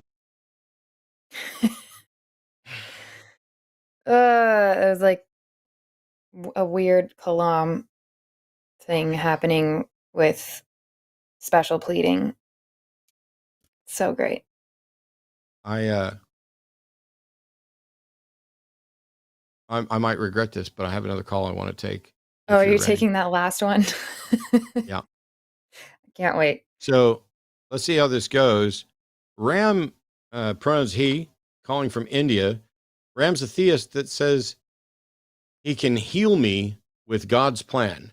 So, Ram, welcome. I'd like to know what you can heal me of and how you're going to do it. Just I heard that your heart is a little bit weak. So maybe No, fix that. no, I've already had open heart surgery and my heart's better than it's been in 30 years. Are you gonna fix the Oh, scar on my really? chest? Is it really all better now? Is it really all better now? Yes. Is it all fixed up? Are you sure? My heart is healthier than it's been in years. What do you think you can do for No, my you're heart? wrong. Okay. You don't know what your heart, how your heart feels. Ram, are you a doctor? Hmm. Are you a That's not doctor? relevant. It is That's not relevant. Are relevant. you a doctor? Nope. Are you a doctor? No, that's not relevant. Are you? It It sounds is like relevant. Are you a doctor? It's not relevant. It's not relevant. I don't give a shit if you think it's relevant. Answer the fucking question or I'm hanging up on your dumb I ass. won't answer Are that you a question doctor? then. Are I you a won't answer that doctor? question then. Are you, I then you're won't not answer going to that question talk then. anymore. Do you want me to hang up on you so you don't Fine talk Can you then, just anymore? fine. Go answer? ahead. Do the contradiction then. Go ahead. Cancel it. Nope. Cancel the call. I have questions for you. I would love for you to answer his question so I can ask you my questions. You're a fucking coward, Sure. but I'll let you talk to Eve. And you don't listen to people. That's what you I are. listen, you No, jackass. When they You're a when they coward answer no, the you're and the won't question, answer a jackass. he Okay, simple listens. you're the question jackass. because you're full of shit. You don't You know are the me. one who's full of Here, shit. Okay. I'm going to fucking mute you now and I'm going to lecture you like the little bitch you are. You're not a doctor. You're not my doctor. You don't know fuck all about my heart. You don't know anything about my health condition. And whatever my health conditions are, the fact that you called in to suggest that you could heal me with God's plan and then won't even answer a simple question about whether or not you're a doctor demonstrates that you're a monumental piece of shit coming in to offer medical shit when you don't know nothing about it. So I'm going to take you off hold and I'm going to ask you a question. And if you answer it, you get to stay here and we'll find out how you're going to heal me and what you're going to heal me of. And if you don't answer this question, I will ban you, lock down your web address, and you'll never be able to call again. You ready? Are you my doctor? Yes or no? Ban me.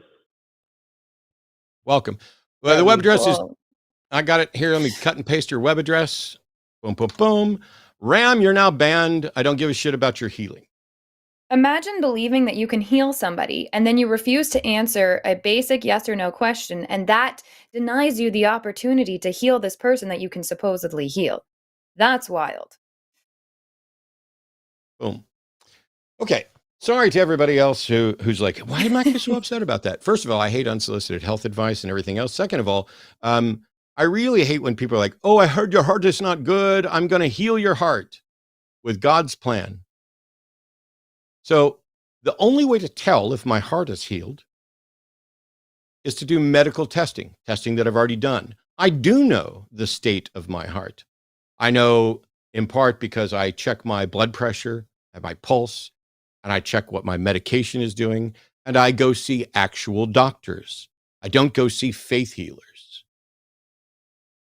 See, so when you call in and I tell you that my heart's doing good because I got this big scar in the middle of my chest from a triple bypass surgery, and that I'm better off physically than I've been in 30 years, both weight, my blood pressure is ideal. I was 110/68 the other day.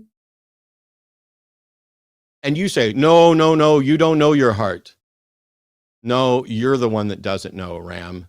You completely wasted everybody's fucking time because you are so cocksure that you know things about other people far, far away.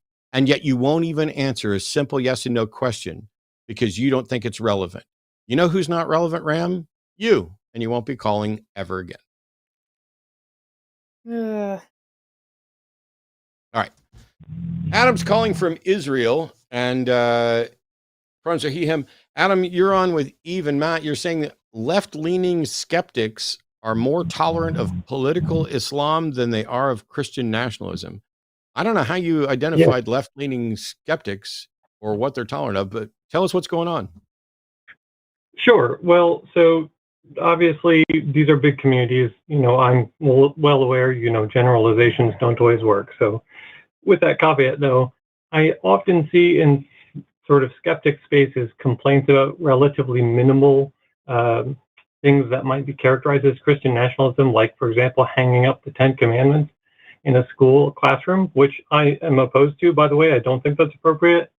But at the same time, I see many people in those same spaces really bending over backwards to make excuses for political Islam, particularly globally.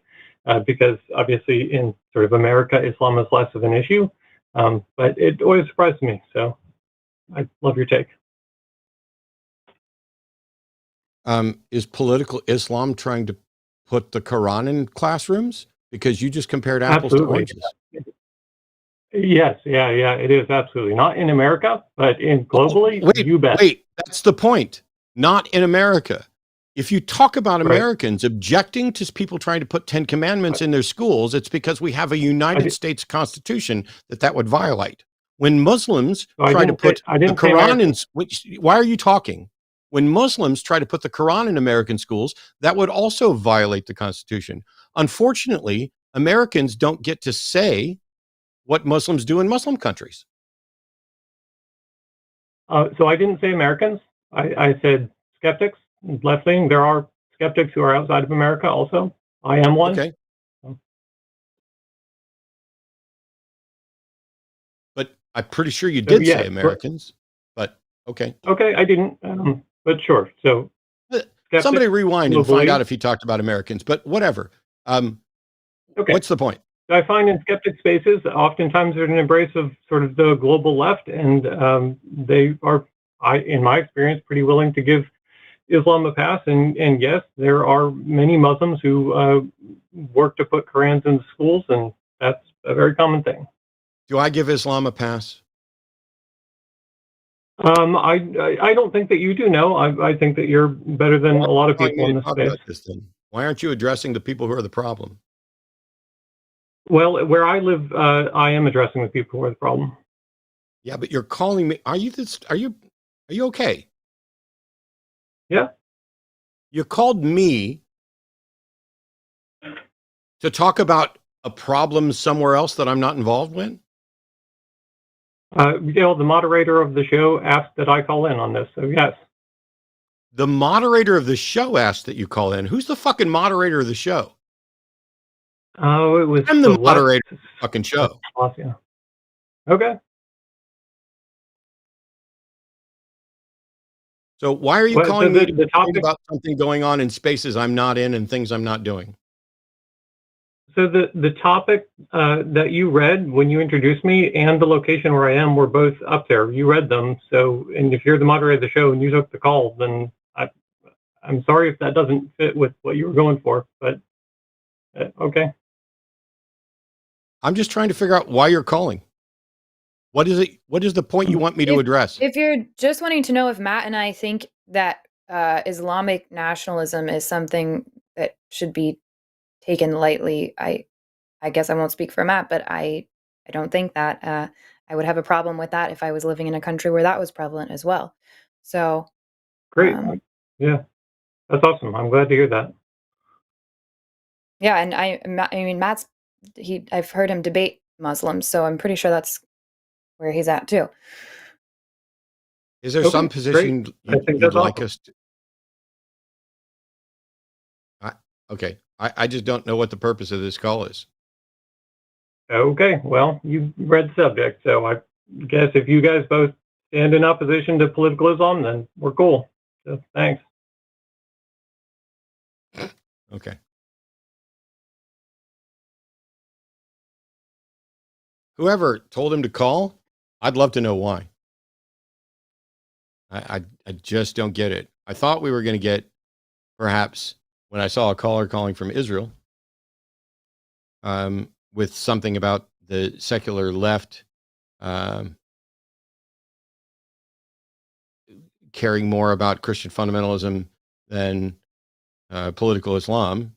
I thought we were going to get some insight into something that was going on that needed to be addressed. To be fair, pretty much anytime any chatter says, oh, I think the hosts don't do this well, or any sort of criticism of the line or the host, the mods will say, why don't you call in about it? So yeah. I'm sure he made some sort of criticism in chat, and that's why they told him. Yeah, no. I'm looking at chat, and Clash had evidently told him to call in, but if he had said, hey, I don't think you guys are doing this right, cool, we could address it. That's why I was like, okay, am I soft on Islam? If not, it's okay. I genuinely thought by reading it that we were going to get some insight. Like, it's one of the reasons when I saw the call that I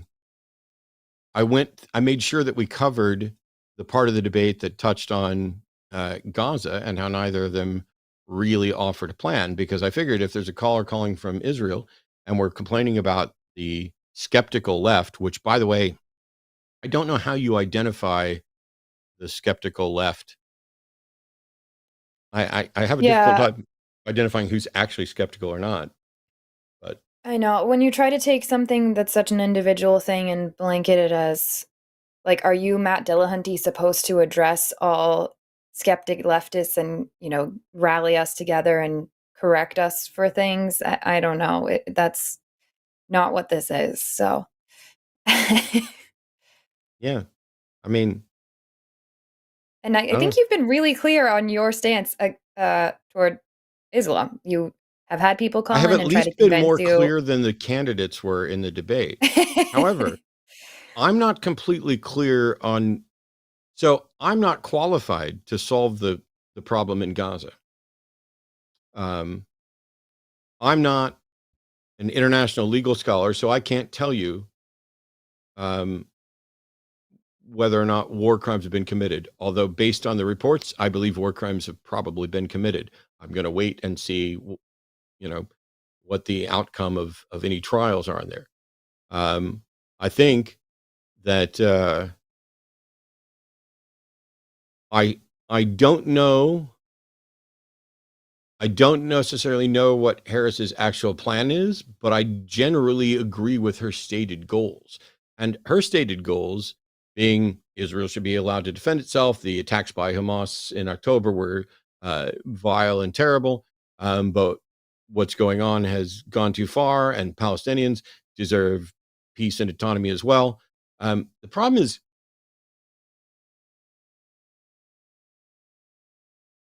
Americans, and I know he wasn't talking about Americans, we sorted that out, but we are talking about the presidential election. And in that case, we're talking about Americans talking to Americans about something that's going on in Gaza. And I try to be informed. And when I'm not sufficiently informed or I don't have a good enough understanding, I don't necessarily state a position. And so people are like, Right. why aren't you talking about Gaza all the time? Because despite my attempts to be informed, people who are telling me what they think should happen and what's actually going on there, I keep finding they're not as informed as they think they are. And that they're often engaging in oversimplifications and, this is the Democrats are committing a genocide. No, they're fucking not. And that sort of hyperbole is ridiculous. Is there an attempted genocide there? Yeah, kind of. Certainly very easy to paint it in those terms. Have we contributed to that? Yes. And we've done so in accordance with treaties with our allies. What can we do to change that and stop it? I don't know. I genuinely do not know what resources and methods have been tried, what resources and methods are available to the president. I was in the military for 8.5 years. I was in the Gulf War.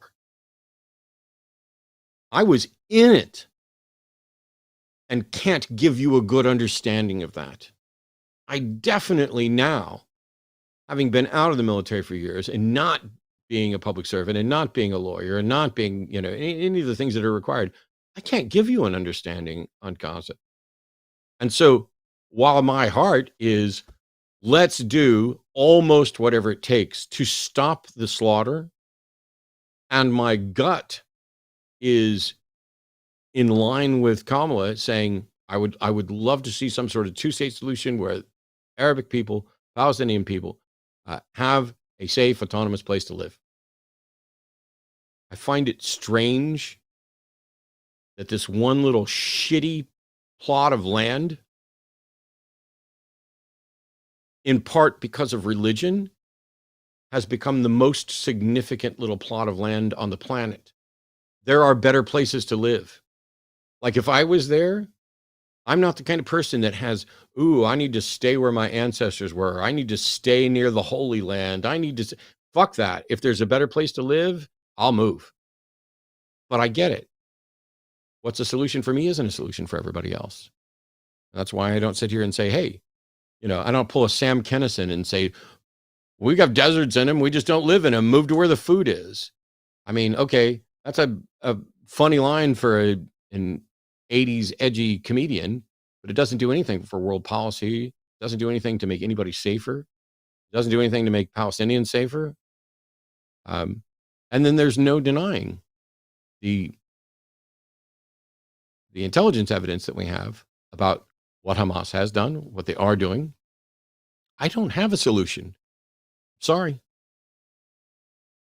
All I know is of the two presidential candidates, when I line them up and go down the list on all the issues, I align much more strongly with one than the other, because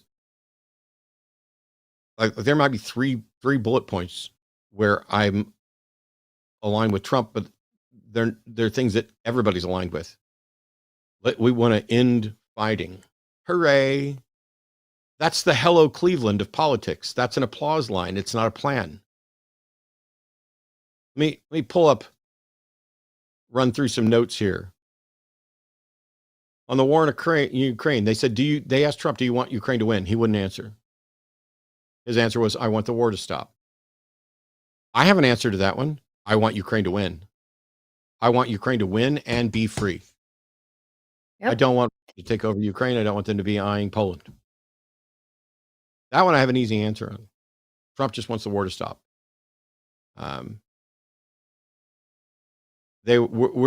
Trump's concern about the Ukraine war is that we're in debt, or we've spent $250 billion because Biden won't ask Europe to pay. And he says, Trump will pay up or we won't protect. Just like, they don't like Trump, but they love those weak people on the Democrat side. So last night was all about them calling each other weak.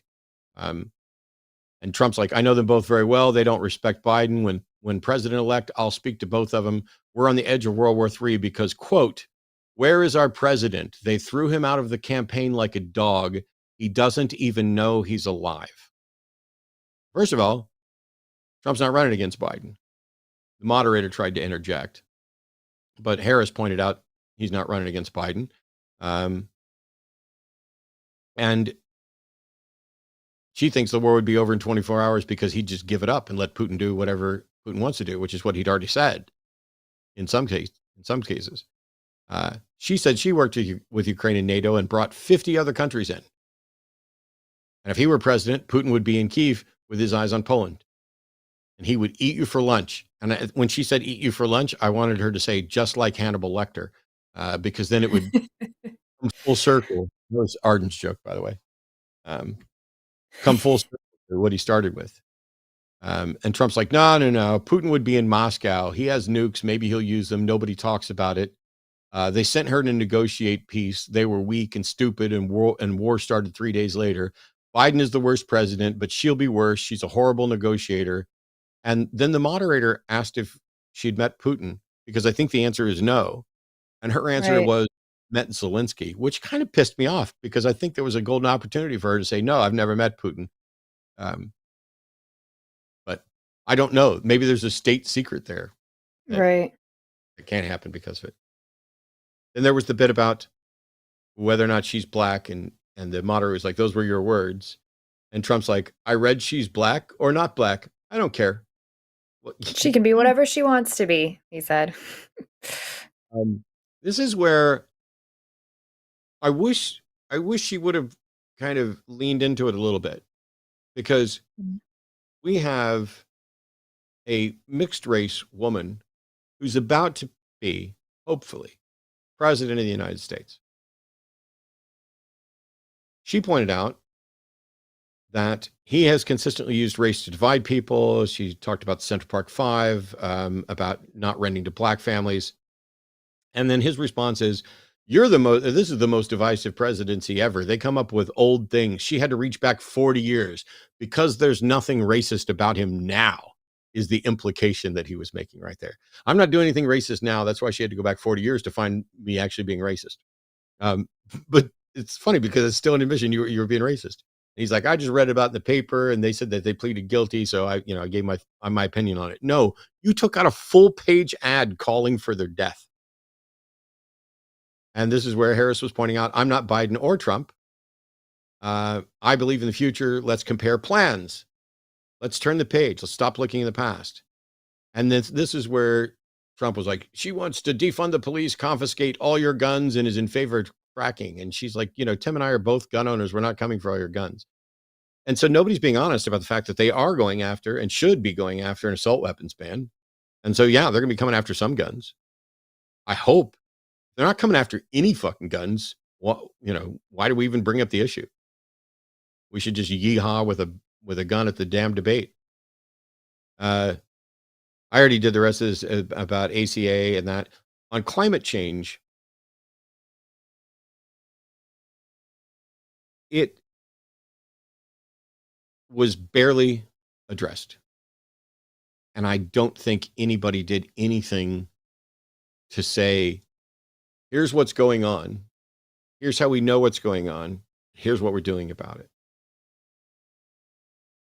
And it may be that we're not.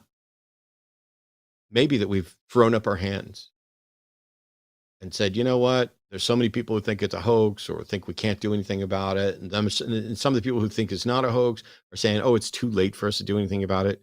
So let's just keep going.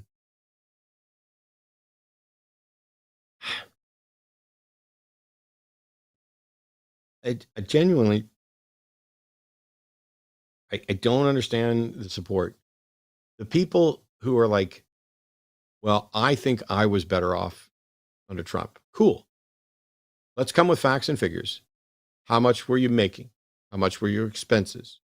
And even if we go through and find some percentage of people were definitely better under Trump, but were more people better under Trump? Somebody was. Billionaires definitely were. Billionaire. Maybe we're getting billionaire callers. I don't know.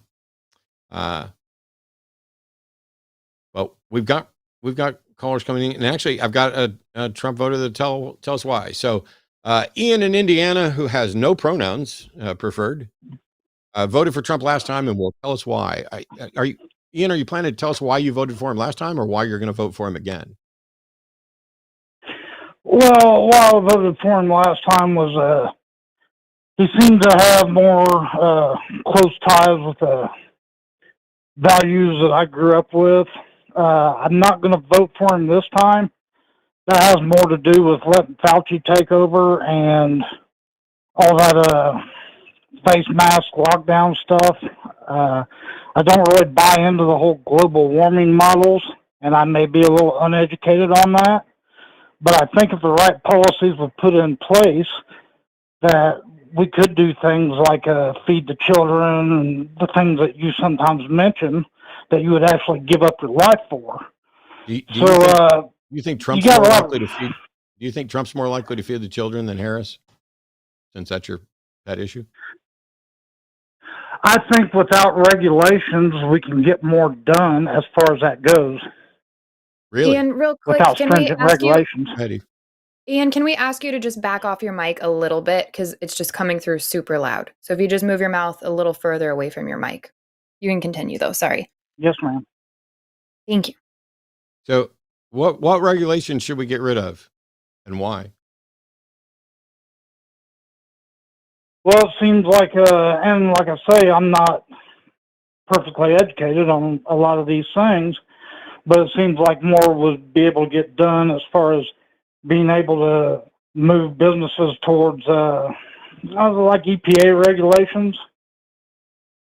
So the environmental protection regulations, the things that make sure that our food is safe to eat and our water is safe to drink.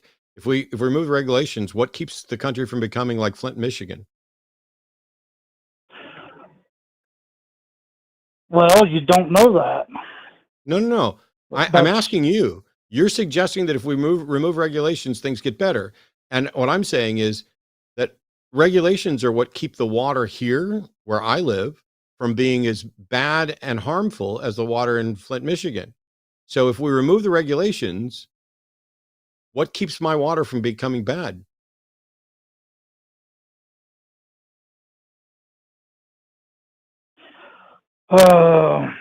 I guess I don't know that answer. I mean, that gets into the fine-tuning of what the regulations are. Yeah, but part of it is if we were to remove EPA regulations, do you think companies would just decide out of the goodness of their heart, now that they don't have to meet those regulations by law, to still meet them and go above and beyond to make sure that they're producing good products that are benefiting people? Well, like I said, I'm not sure what all the regulations are, but I don't think they would try to damage people on purpose. I don't think they would make the water so dirty, and I'm not aware of the situation. So your bar in Flint, is that Michigan. you just think they wouldn't like intentionally damage people? What if they just tried to cut corners to make more money, because their job is to make money for shareholders, right? Probably. I think definitely for any publicly traded company, their primary job is to make a profit and earn money for their shareholders. That's how business works. So if you remove the regulation, sorry, what? Do you think that if they remove the regulation, they're just going to go drink water from somewhere else that's distilled and not have their own dirty water for themselves? What I'm saying is, if the companies don't have to spend money to make sure that their products are safe, what's the motivation to make sure that their products are safe? If they can make more money by making a product that's 80% safe as opposed to 95% safe, won't they make the product that's 80% safe? I'm not sure. I know they got to drink something too. If they're making enough money, they can drink bottled water. they also don't have to use their product. Do you think that, you know, the drug companies out there, the pharmaceutical companies, for example, if they have a product and they decide to put it through all the testing and they determine that it's not safe enough, if the FDA or somebody determines it's not safe enough to release to the public, then they don't get to do it. But if we remove those regulations, then the companies can release the medication, and the only thing that will happen is the accountants will say, what is our risk analysis? How much will we have to pay out in lawsuits? Because if we have to pay out less in lawsuits than we're going to make by not following the regulations, then the only good business model is to not follow the regulations and then settle the lawsuits. Yeah, unless they could get some deal where they have immunity like they did with the vaccines. And they could do that, as we saw with the vaccines. Okay. I don't Don't know the what you're vaccine talking companies about. have immunity? The vaccine companies can't be sued for whatever happens with the vaccines from COVID, right? Sure.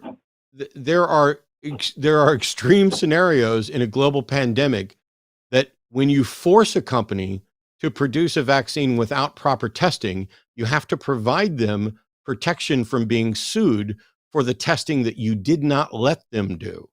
That's a completely different scenario than the standard business model and where there are going to be FDA and EPA restrictions. Do you think companies will do the bare minimum or go above and beyond? Or do you think companies will just do whatever's most profitable? They will probably do what's most profitable. Okay. Do you think that the EPA regulations and the other regulations, do you think that those are more concerned with public health or corporate profits?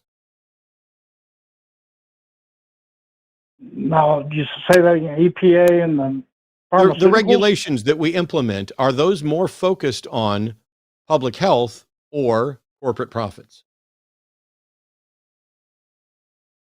Pharmaceuticals, I would say corporate profits. EPA has No. control. The regulations that we pass are not about corporate profits. The government doesn't pass regulations in order to boost corporate profits. They I pass understand regulations. that. I'm saying, you asked me about private companies, pharmaceutical companies, I believe. No, I didn't. Listen. Okay. The regulations that we implement, are those regulations there to boost corporate profits or protect the public interest?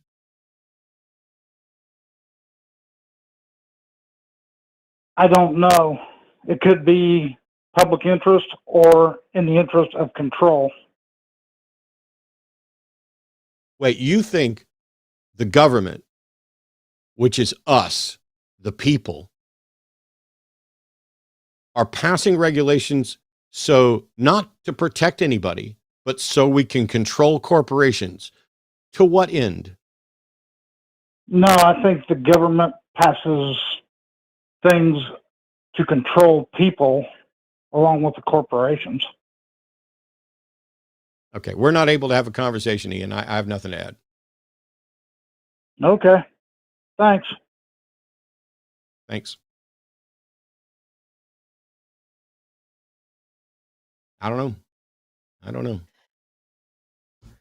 Raven's calling from Costa Rica. Trump versus Harris, the state of the United States, politics from the eyes of Latin America. Raven, pronounce he, him. How are you? Yeah, I'm doing well. You also know me by Dito. We had a prior conversation a few weeks ago, geopolitical, about bipartisan models, etc. But just wanted to initiate this conversation with two clear statements. One, Trump is to the United States what Hugo Chavez was to Venezuela or Daniel Ortega to Nicaragua, and along, etc. And the second point is that what is being perceived from this election is that the United States is facing the deterioration, Spanish came through there, the deterioration of the bipartisan model, and that in its own way, it's living what Mexico has already lived, what Venezuela lived, other countries have lived in Latin America specifically. Those are my two statements, and we can converse on those aspects. I'm sorry. Can you repeat it one more time so I can be more clear? Sure. Okay. Statement one: Trump is to the United States what Hugo Chavez or Daniel Ortega has been to Latin America and each respective country, and along, etc.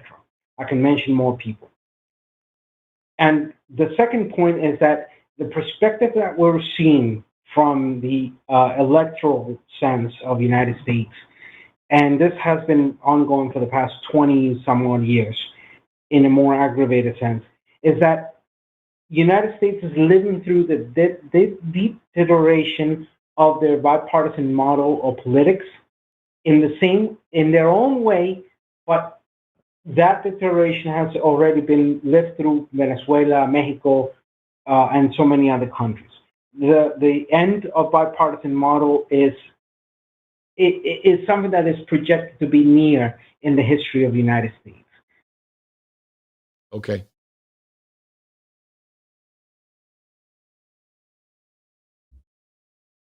I don't have anything to add to that.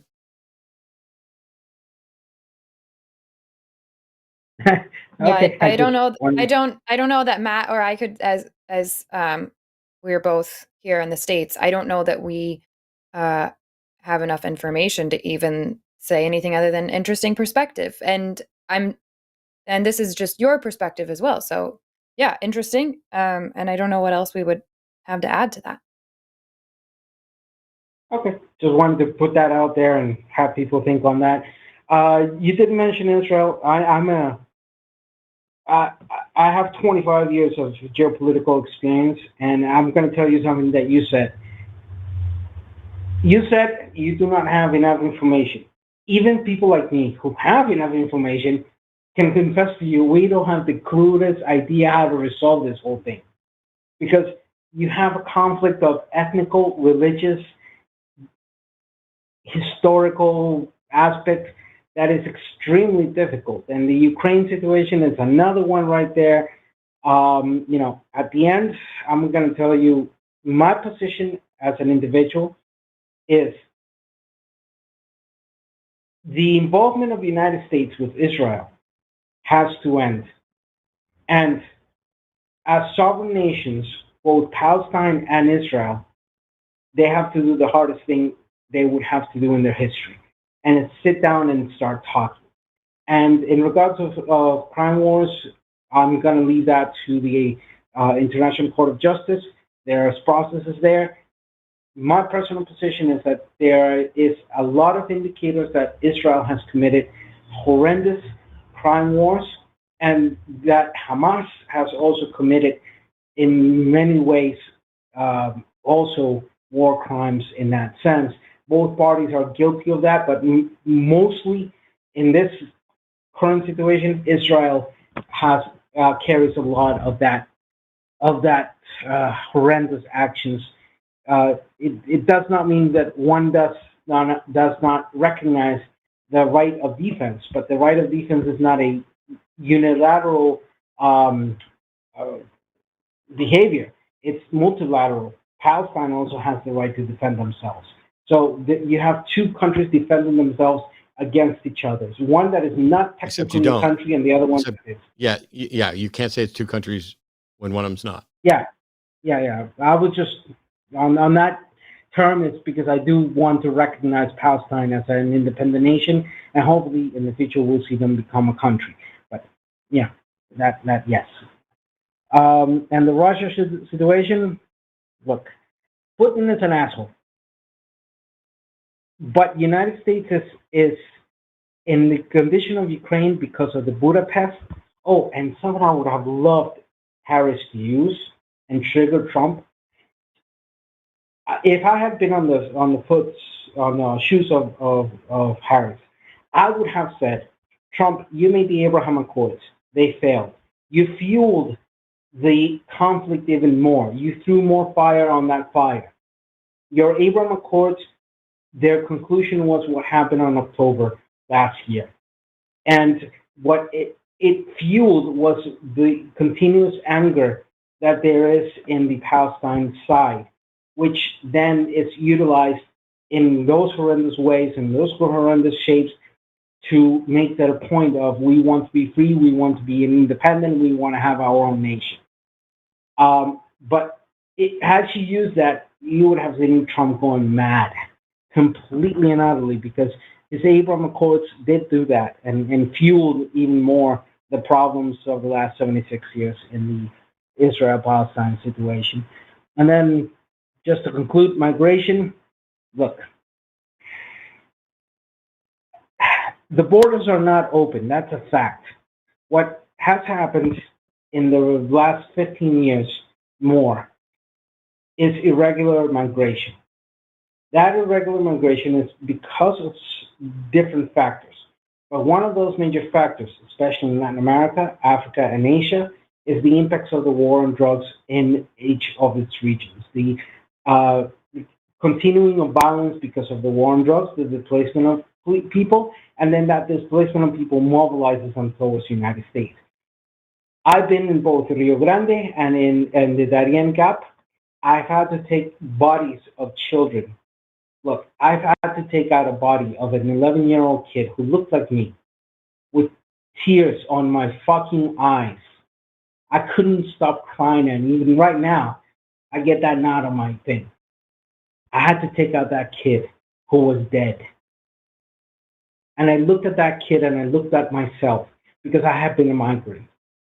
I know what it is to have to move from place to place, trying to survive. So fundamentally, my position is neither Harris nor Trump have a clear aspect. But my inclination would be, I want Harris to become president, not only because I want a woman president in the United States, but because in the matter of migration, at least we could have a better possibility of trying to continuously resolve the problems and the factors that created that displacement, therefore irregular migration, aka illegal migration, which is a stupid term. And look, in the last, what are we on, September? In the last 6 months, we've had 5 to 6 bilateral, multinational, inter-American meetings in regards to migration with the United States. And we have repeatedly told the Biden administration what the problems are, what we need, and it has been difficult.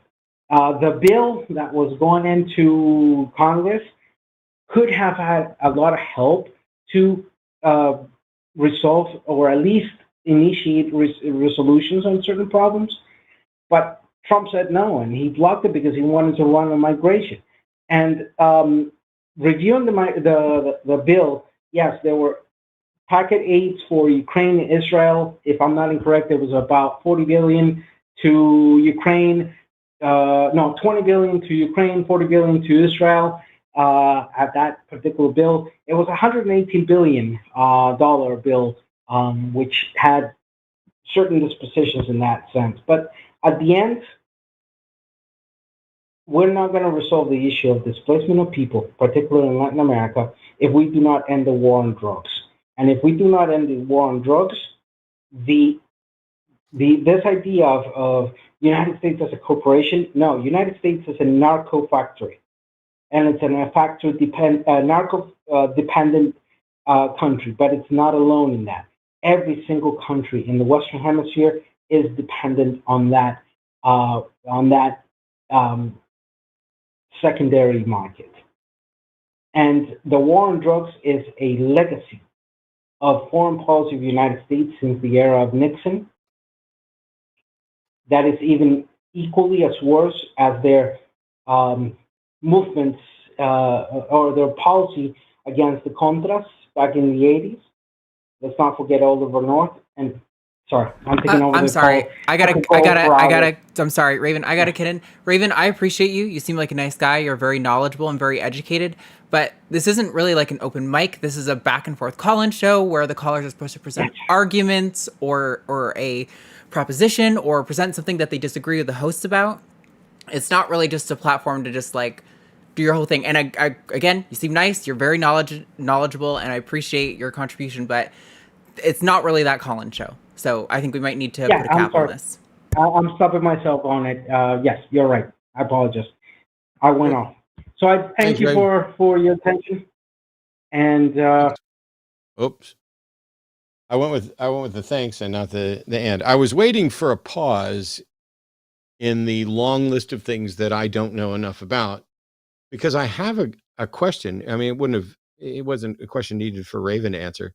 I'm wondering, for the people out there, whether you're on the right or the left, and in particular, the people who view what's happening in Gaza as a genocide, if Trump could completely solve the problem in the Middle East on day one of his presidency, but would still implement all of his desires and the parts of 2020 Project 2025 and all of that, if he's still going to, if he's probably going to sign a national abortion ban and deny LGBTQ rights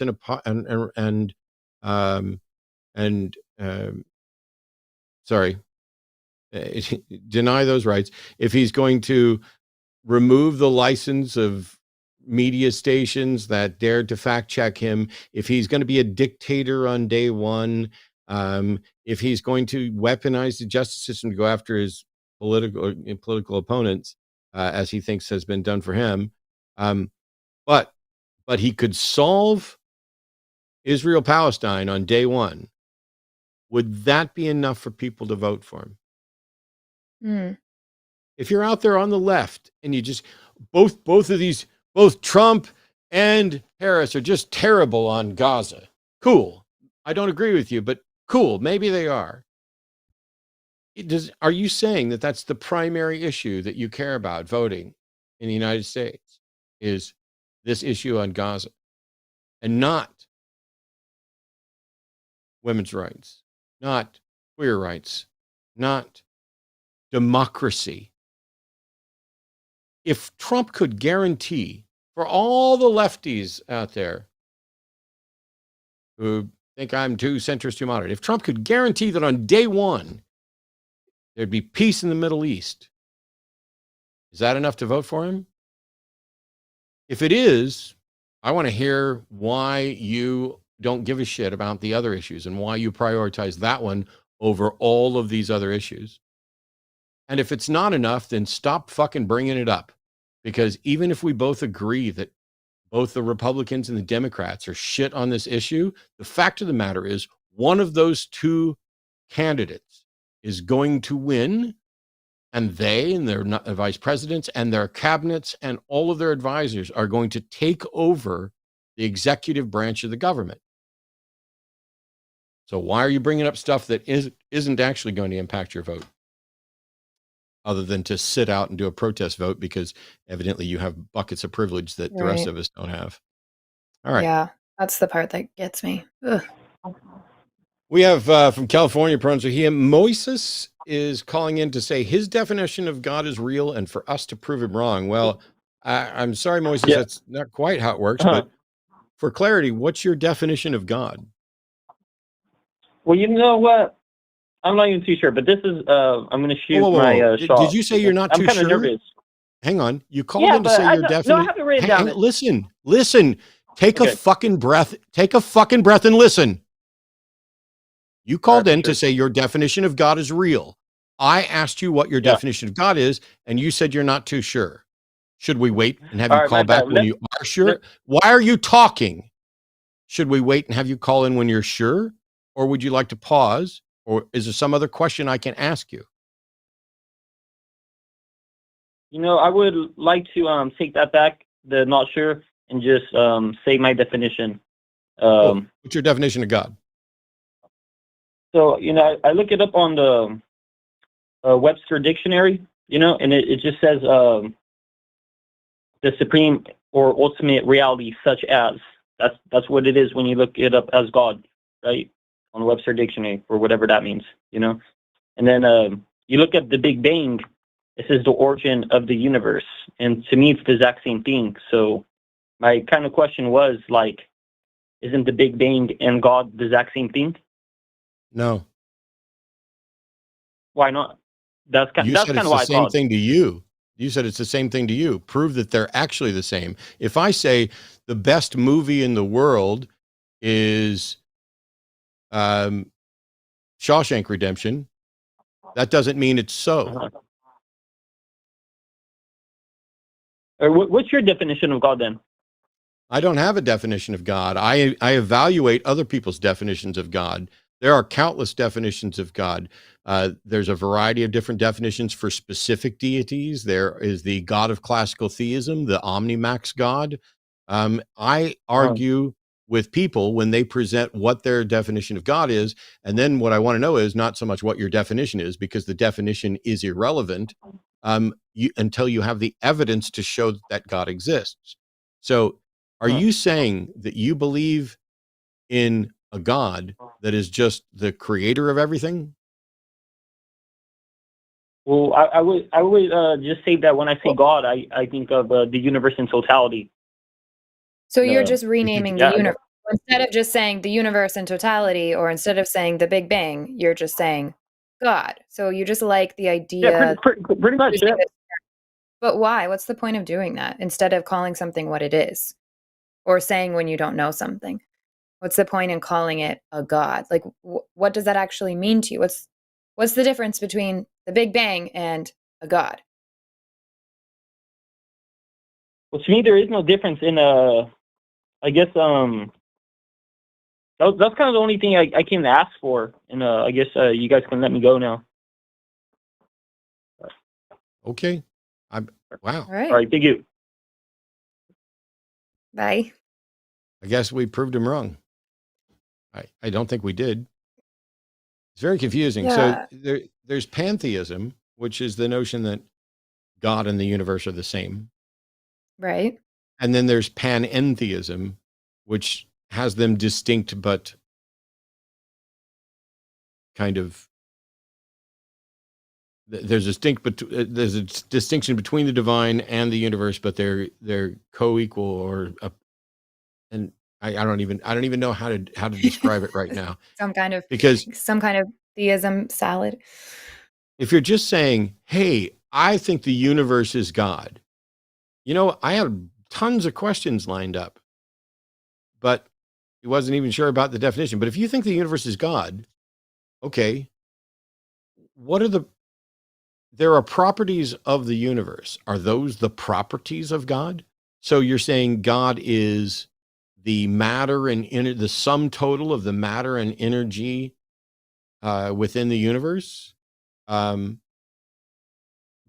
does that mean, is God a thinking agent? Can God act or do anything?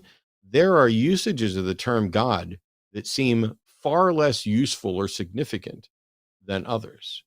So like the type of God that Eve and I believed in wasn't just the universe. He was the creator and sustainer and lawgiver of the universe. Yeah, I believed That's it was very different. blasphemous to call the universe God, because the universe had nothing on God, the creator. Yeah, because the universe, from a creationist standpoint, the universe is a creation and God is not, which means if you're looking at a creator God, you can't be a pantheist. But if you're a pantheist, you're not actually talking about a God as a personal agent, because the universe isn't a personal agent. And so, I don't know, when he called in and the issue was, my definition of God is correct, prove me wrong. I was already kind of dialed up to 8 there, because this is not a show. I mean, if I can prove you wrong, I'll be happy to. But there's a couple of questions that you all need to ask yourselves. Should a claim be accepted before or after it has been demonstrated to be true? Because if you're going to say that the universe is God, that's not a claim that has been proved to be true. And if you present a claim that cannot be proved wrong, which means it's unfalsifiable, there's no way to show that it is false, but it also has not had a demonstration that it is true, it would be irrational, unreasonable to believe that that claim is true. And so if you call in and say, I believe this, prove me wrong, okay. If you have a falsifiable claim, I will do my best to prove you wrong. But my inability to prove you wrong doesn't tell us whether or not your claim is true. And if your claim's unfalsifiable, that doesn't tell us whether or not it's true. What it does Right. tell us is whether or not we can even begin to investigate it. And one of the key aspects of testability, which is a requirement to have a rational position on an issue, it needs to be testable. The key element of testability is falsifiability. Is there a way to show that it's false? So I appreciate Yeah, that you had a God, but not really. yeah, it sounds like he just wanted to say, cool, I'm going to give you a definition for God, and it happens to be the same definition for the universe or the Big Bang or insert whatever. And because they have matching definitions, now they're the same thing, bam. It's like, well, sure, if you want to just not care about language at all or communicating anything properly, then you can call whatever you want, whatever you want. You can say red is green and green is blue, and that's fine, but it's not helpful and it's not accurate. So, All right. We have D calling from Iowa. Pronouns are they, them. D, welcome to the show. You're on with Matt and Eve. Hi, thanks for taking my call, Matt. I want to let you know I've been listening to you for several months on atheist experience and that. I'm really thrilled to talk to you. And Eve was framed. You're just icing on the cake for me, so thanks for taking my call. hi, D. Hi. So, I wanted to just kind of directly ask that question: is radical Islam worse than Christian nationalism? But I also am interested in the Trump discussion and Israel as well. So, whatever you guys want to pick up on. I don't know. Eve, is radical Islam, in your view, worse than Christian nationalism? I don't think that question itself I have a problem with, because I think everything is based off of context. So right now, my big concern in the US is Christian nationalism, because while radical Islam can exist here, it's not something that's currently threatening our democracy. Radical Islam is significantly worse where it is most prevalent right now. So that's how I would gauge it. I think that it is currently, we know that it's being practiced more extremely, and basically, I think Christian nationalism is what I'm fighting against to avoid living in a country that is practicing radical Islam. I don't know if that answers for you what you're asking, but I just don't think you can compare them. Yeah. On the off chance we can look at a radical Islam regime in place versus a Christian nationalist regime. They're both on the awful side of awful when it comes to, particularly when it comes to rights and freedoms for people who don't share their view, Right. who don't share their beliefs. But I think I agree with Sam Harris that Islam is the motherlode of bad ideas, and some of the, like, no Christian nationalist has ever sat next to me in a debate and suggested that it would be okay to have sex with a 4-year-old, because if God delivers them into early puberty, that means they're ready to breed. And yet multiple Muslims have advocated for that. Now, I'm definitely cherry picking one of the worst things, and while let's look at the extreme fundamentalist versions of Christian nationalism, where they control, for example, what women wear, but they don't make them cover up everything but their eyes. Yet there's Right. nothing necessarily that would prevent that. And so the real thing is, whichever one is in a position of political power is the worst. As long as it doesn't have power we have hope. Yeah, well said. Okay. That was what my crazy Yeah. sentence that didn't make sense was trying to say. Whichever one is in political power is the worst one.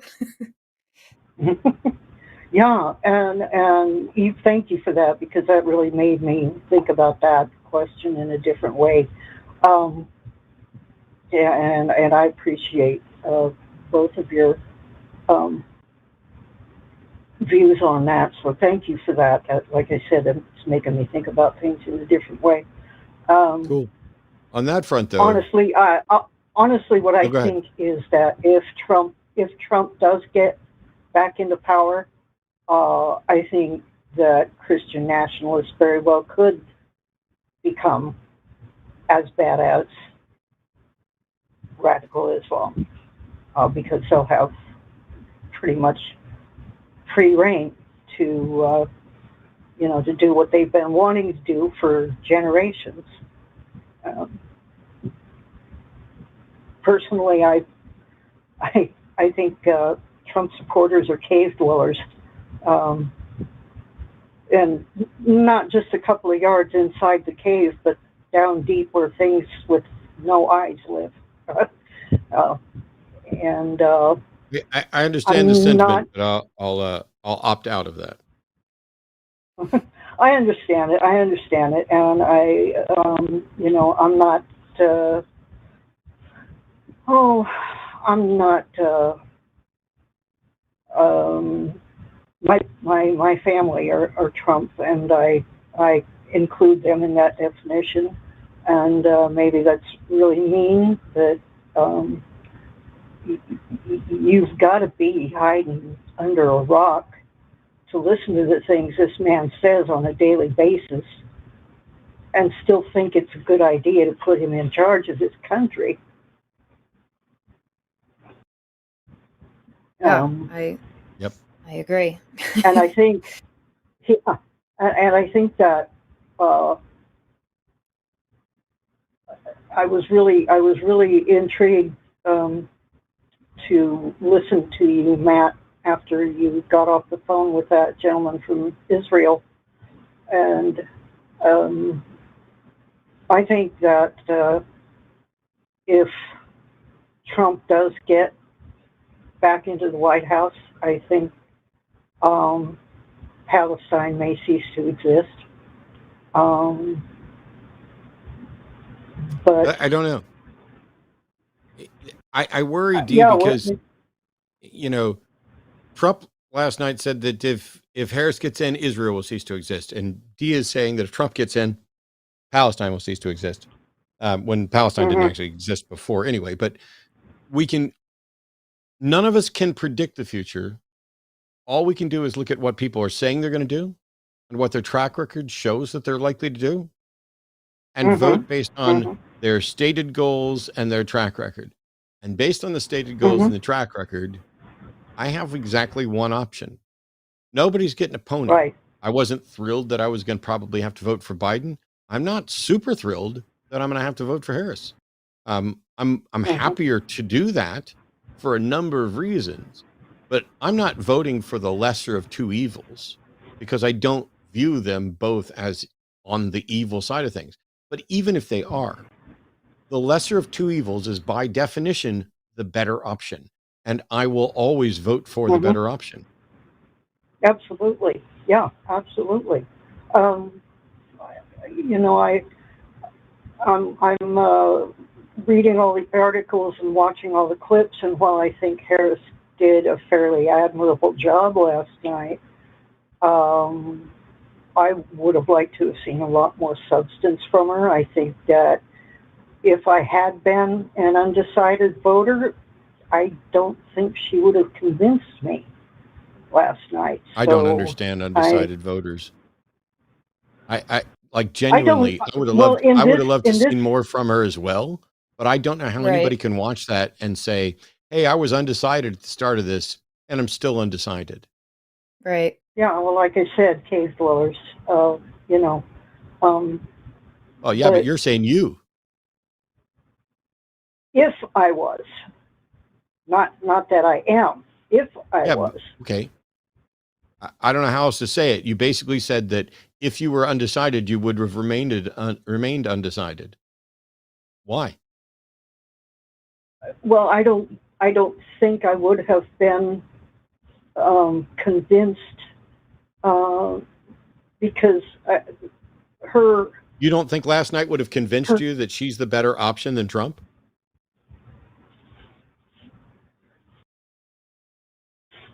Well, let me think a moment.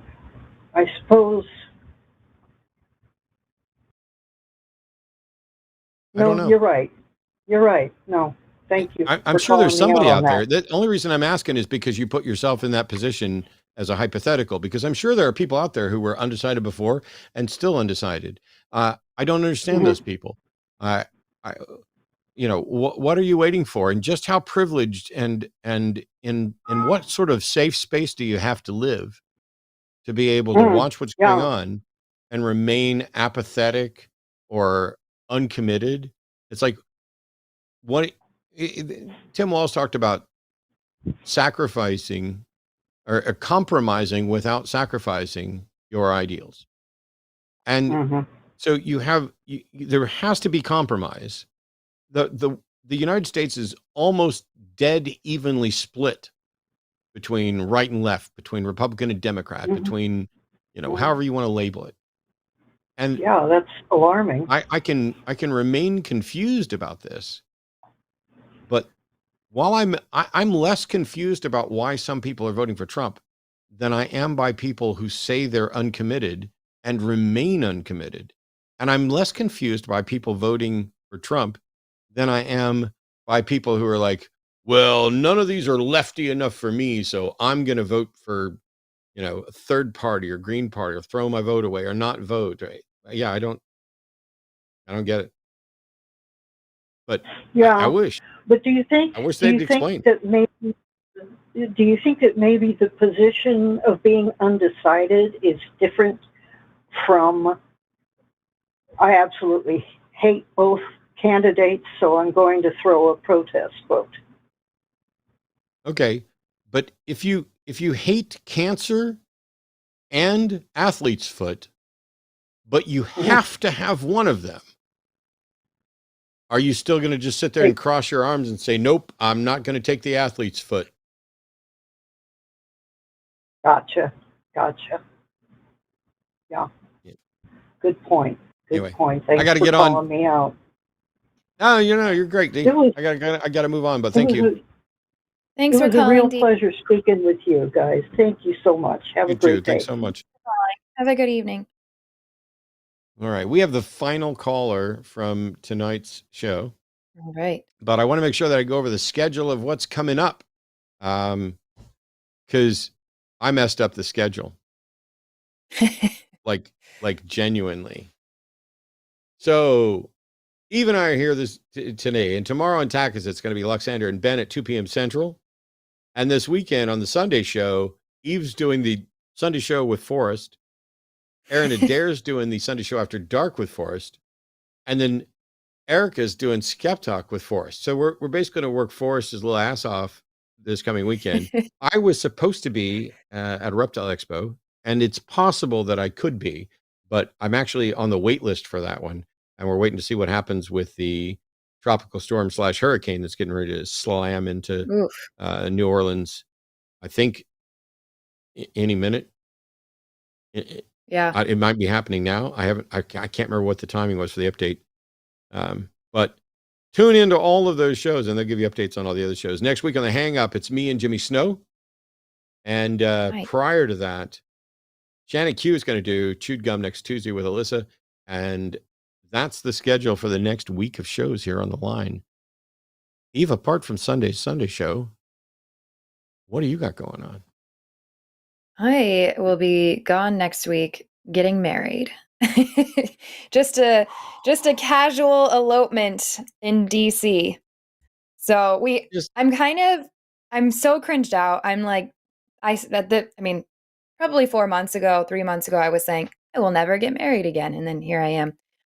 But if I'm going to do it, I found a cool way. In DC, you do not need an officiant Thank you, Quakers, for looking out for religious freedoms. You don't need a judge. You don't need a priest. You can declare yourself married. When you get your marriage license, you can list yourself as the officiant, go walk around wherever you want, fill out your thing, take it back, and you're married. So at least I don't have to involve a judge or a priest to do it. Awesome. I hope you guys have an awesome time. Thank you. So excited, so happy for you. So excited by the music you guys are making. And I hope that you make beautiful music together for all the rest of us and for each other forever. Thank you. That's so kind. We have a whole new album. The fact that we could write an album together this summer, I think, and then decide we want to get married means something. So yes, but we'll have that out this fall. I'm very excited. It's one of those things where a lot of times when people write an album together, that's when the band breaks up. Right. No, we got like, that album done, but do? I can't fucking stand you anymore. Right. No, we had so much. We're like, you know what we should do? We should just keep doing this forever. So it's good. It's exciting. All right. Final call for today. Thank you so much for your incredible patience. Dakota, would like to talk about why his family's voting for Trump. Oh, that'll be interesting. How you doing, Dakota? Good. How are you? Good to see you. Good to hear from Matt. I'm alive. Hello? Yes. Yep. Yeah, so my whole family is voting for Trump. I was going to answer the question of why anyone would want to vote for him. And I just feel that, because with the help of the mainstream media and the culture for the past 10 years, I mean, I feel like Trump has been saying, ever since 2016, has been saying a lot of basic things like border security, and I feel like the media is unfairly polarizing concepts that are not even partisan. So I feel it's so just like the border security. Like everyone should be. First of all, I feel like border security is a very simple issue. We need to have a vetting system for who comes into the country, and that shouldn't be polarized when it comes to any political thing. It should be a bipartisan situation, and I feel like that's the common thing when it comes to politics is that the media is polarizing certain issues that shouldn't be polarized. Like I don't want to go too on a tangent. Like for instance, like with transgenderism. And I have some transgender friends, but that's First not of all, that's that's not the actual name or label for anything. Transgenderism. I'd recommend calling into the Translating Colin show tomorrow at 2:00 to talk about words and understandings that would replace the usage of transgenderism. But when you say the media, there's a lot of different media sources. We all know Fox News is very, very right leaning, and MSNBC is very left leaning. And so it's not just news. I get it. It is, biased reporting on a number of things. But do you think like Rupert Murdoch is sitting there saying, I want Fox News to say this, and therefore we're only going to do this? Or is it more, we're going to support the candidates that I like, and we'll, because there are lies being told, but also there are kind of lies of omission where there is an immigration issue. To what extent it is or isn't a problem, that's worth having a discussion. And I would agree that the policies related to immigration should exist as a matter of law, irrespective of political party. You shouldn't have rights based on who is or isn't elected at any given time. And so that's one thing that trans folks in the LGBTQ community are pointing out. There's a reason why when Eve gets married this weekend, they'll be married in every state, no matter where they got married, because despite the fact that we are the United States, we are somewhat united. And so if a state says that I'm married, the other states have basically agreed to reciprocity and honoring that. But if we elect someone who changes those rights, now all of a sudden Eve could be married in Washington, D.C., but not in Texas and not in Florida and not in Kansas. And so that dictates where they can move. Right. So I agree. when you say the media is responsible for your family voting, I watch the media and I'm not voting for Trump. What's preventing the rest of your family members from investigating the claims that they're being fed by the media they're watching to find out what the truth is? And by the way, what's preventing the rest of your family from having the integrity of saying one of the two candidates for president is a liar, a sexual assaulter, a 34-time felon, a multiple times impeached individual who incited a violent mob to try to stage an insurrection, has announced that he will only be a dictator for the first day, has told people that if they vote this time, they won't have to vote again, or they'll make it so they don't have to vote again, that he's not going to support LGBTQ stuff. What is it that makes a person say, that's my guy? Because I can't do it. Well, because people can see the bias of the media, and I feel like, so when you look at, and I hate to bring her up her name, Hillary Clinton, it's like the level of bias that the media had for her was very troubling. Was very troubling, and just like when the court went after Trump. Dakota, hang on. Hold on. My apologies, but you're still talking about the media. My Who is question the was, media? what's preventing people from going beyond what they're just told by the media? What's preventing? Can you ask the question again? I'm sorry. I apologize. I can watch the same media that your mom watched. Why am I not convinced? Yeah. Why do I go out and do research? Why does the bias not make me vote for Trump? Because I feel like everyone can do their own independent research, and I feel that, and many people feel that when people do their research, they can see bias towards a certain level, towards a certain political stance, and the reason why my family is. Am I the one that saw through the bias, or is your family the one that saw through the bias? I think my family saw through the bias. So your family has seen through the bias, and I'm a victim of the bias. Okay. So you're saying I should be voting for Trump? Yeah, I want you to. I would want you to. Yeah, I do. Why? Why should I vote for Trump? Because Trump's one because of his policies, and two because what policy? Name a policy. Name a policy of Trump's that I should support. Sorry, what? Border security. I can't understand what you're saying. I think he's saying border security. You're saying I should vote for the guy who stopped a bipartisan border security bill that was going to add 1,500 border guards, and he stopped it so he could run on it instead of fixing it. And you think I should vote for him? That wasn't the whole story. No, it wasn't. And besides, the Texas governor was there a bipartisan bill that was ready to be approved that had signatories from both sides that would have added 1,500 border guards and added the likelihood for prosecution? Yes or no? There was, yes. Yes.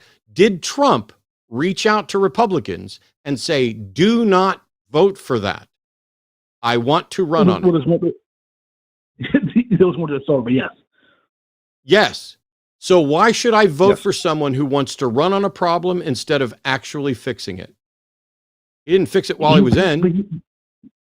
He didn't fix it while it was in. He didn't. He said he was going to build a wall and make Mexico pay for it. He did not build a wall. Mexico didn't pay for it. He didn't fix the immigration crisis. But immigration was down, was it not, when he was in office? Was it not? Immigration. He did not build a wall. Go ahead. The fact that it was lower at point A than point B does not mean that he's fixed the immigration problem. But he was helping. But he was going towards the problem. He was fixing the problem. What did he do? What did he do? He lowered the rate of immigration, and he fought for. How did he Go ahead. lower the rate of immigration? By speaking to the president of Mexico, by letting him know that he did speak to he did put the effort What did the president of Mexico then do? So the two presidents got together and talked, and that lowered illegal immigration. Really? That helped lower. I mean, he didn't tell him to go after himself, but that did help. It helped the process. Dakota, can I ask you Did the what, president of Mexico talk to? Oh, go ahead. as a woman, why should I vote for Trump? What's a good reason? Let's see. As a woman, that's tough. Pro-life, I would say. There's a lot of other reasons. Pro-life, economy. I would say. Specifically as a woman, how is Donald Trump going to look out for me? Not childcare, apparently. Certainly not Roe v. Wade. So now I have to have the kid, and now I don't have grandparents to watch the kid. So already ruled those out. So give me some good reasons as a woman where Donald Trump is looking out for my rights as a woman, which is what I care about as a voter. But when you say as a woman, I don't really agree with that question, because it's not. Okay, well, I'm not voting for Trump. So that was your chance to try to tell me what's a good reason to vote for Trump as a woman, because that matters to me. As a voter, that's an issue that matters to me. That's fair. So if we had a bipartisan border bill that was going to improve things, why should I vote for the person who killed it instead of the people who want to implement it? Trump. One is most of the story, that story, and two. Trump promised that he's going to clean up. Why should I believe the guy who lies every time he opens his mouth? I disagree with that. Well, you are wrong. While it is exaggeration to say that he lies every time that he opens his mouth, that's hyperbole to make a point. The chronicled lies and the moderators had to fact check him multiple times. Do you think Trump won the 2020 election? I think there's a story to that. Do you think Trump won the 2020 election?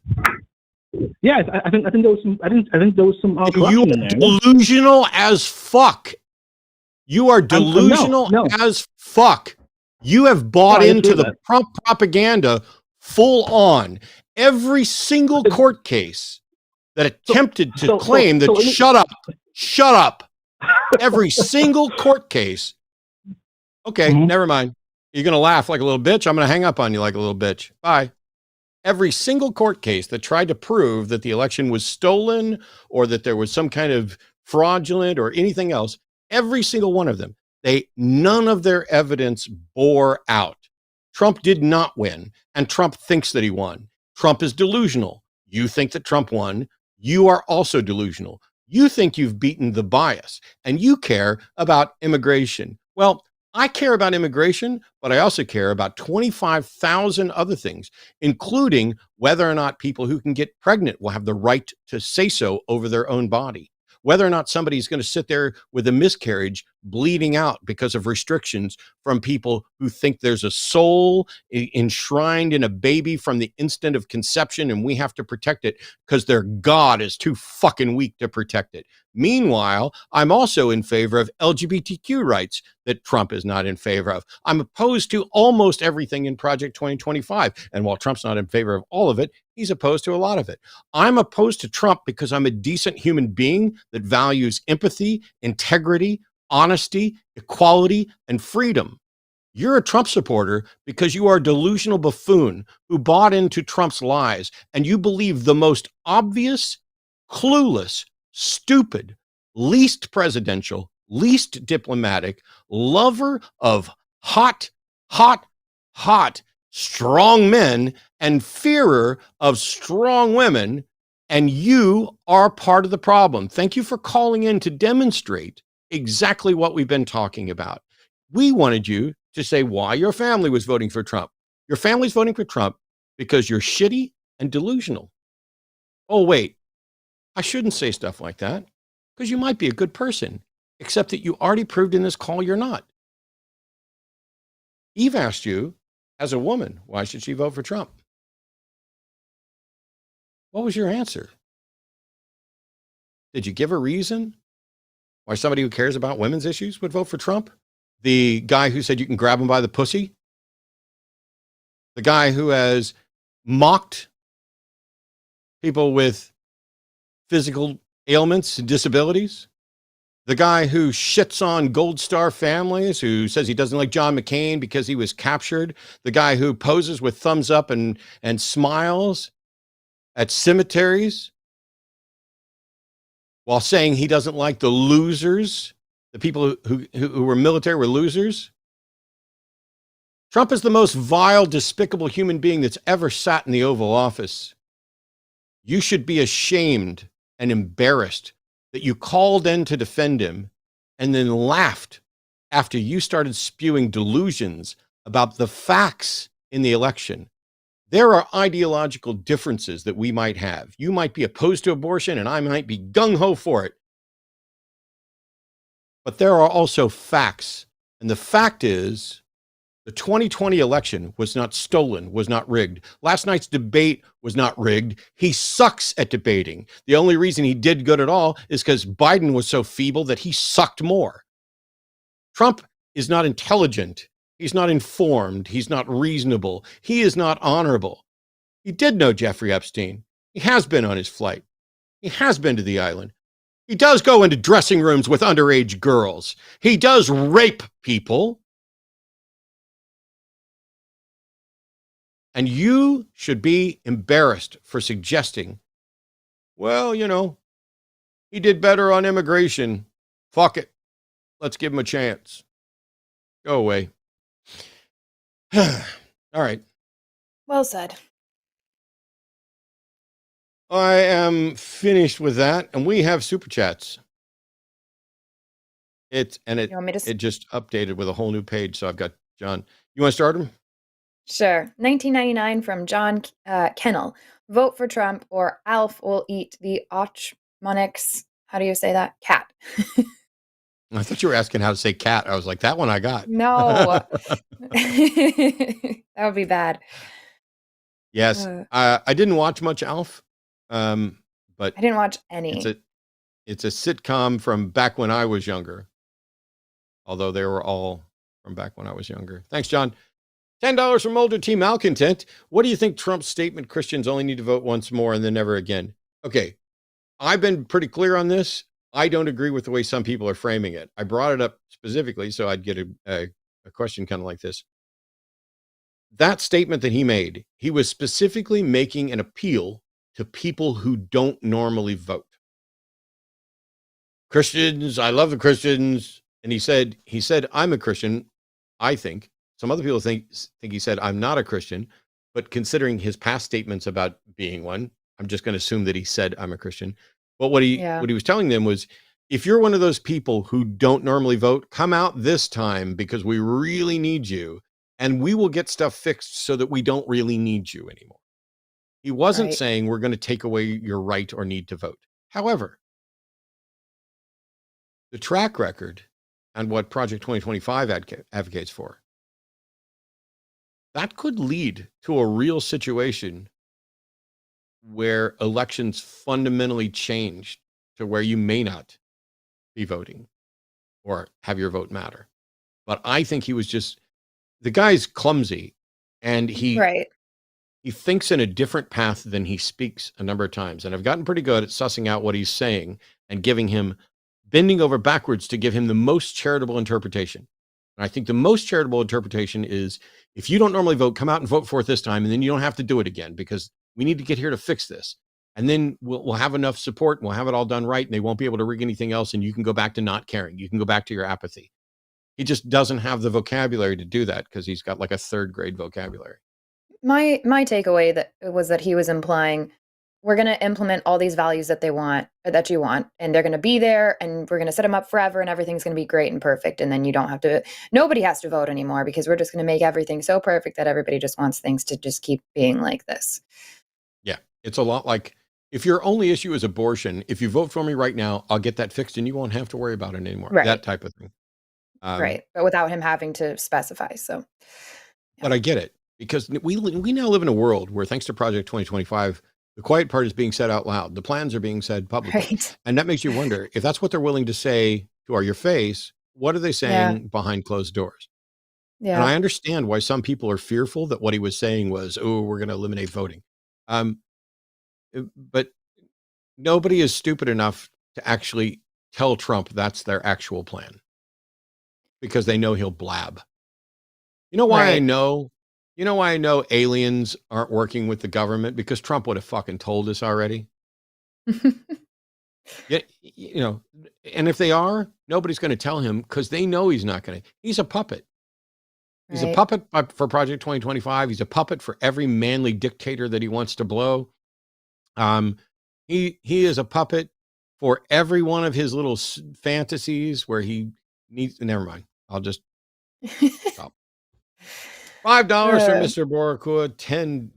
J. Trump. I hate losing face, so I will say all nonsense I can to deflect. Even killing a bill that did give my opposition the win still looks like the loon.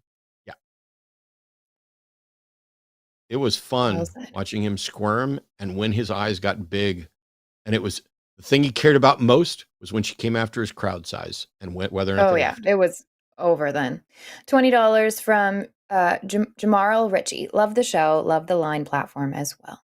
Thanks so much. Thank you. $10 from Monkey a Typewriter. With regard to the mute during the debate, I think that allowing Trump to interrupt over and over just helped highlight how insane he is. She did it too. Also, in Yeah. addition to she and her, he is that woman. Yeah. And those people, which Right. I know is a dog whistle. I don't think Trump actually meant it as a dog whistle, but He I don't just know. talks like that. Right. Yeah, that's the problem. I haven't Because of listened the to people him he hangs talk. out with talk like that.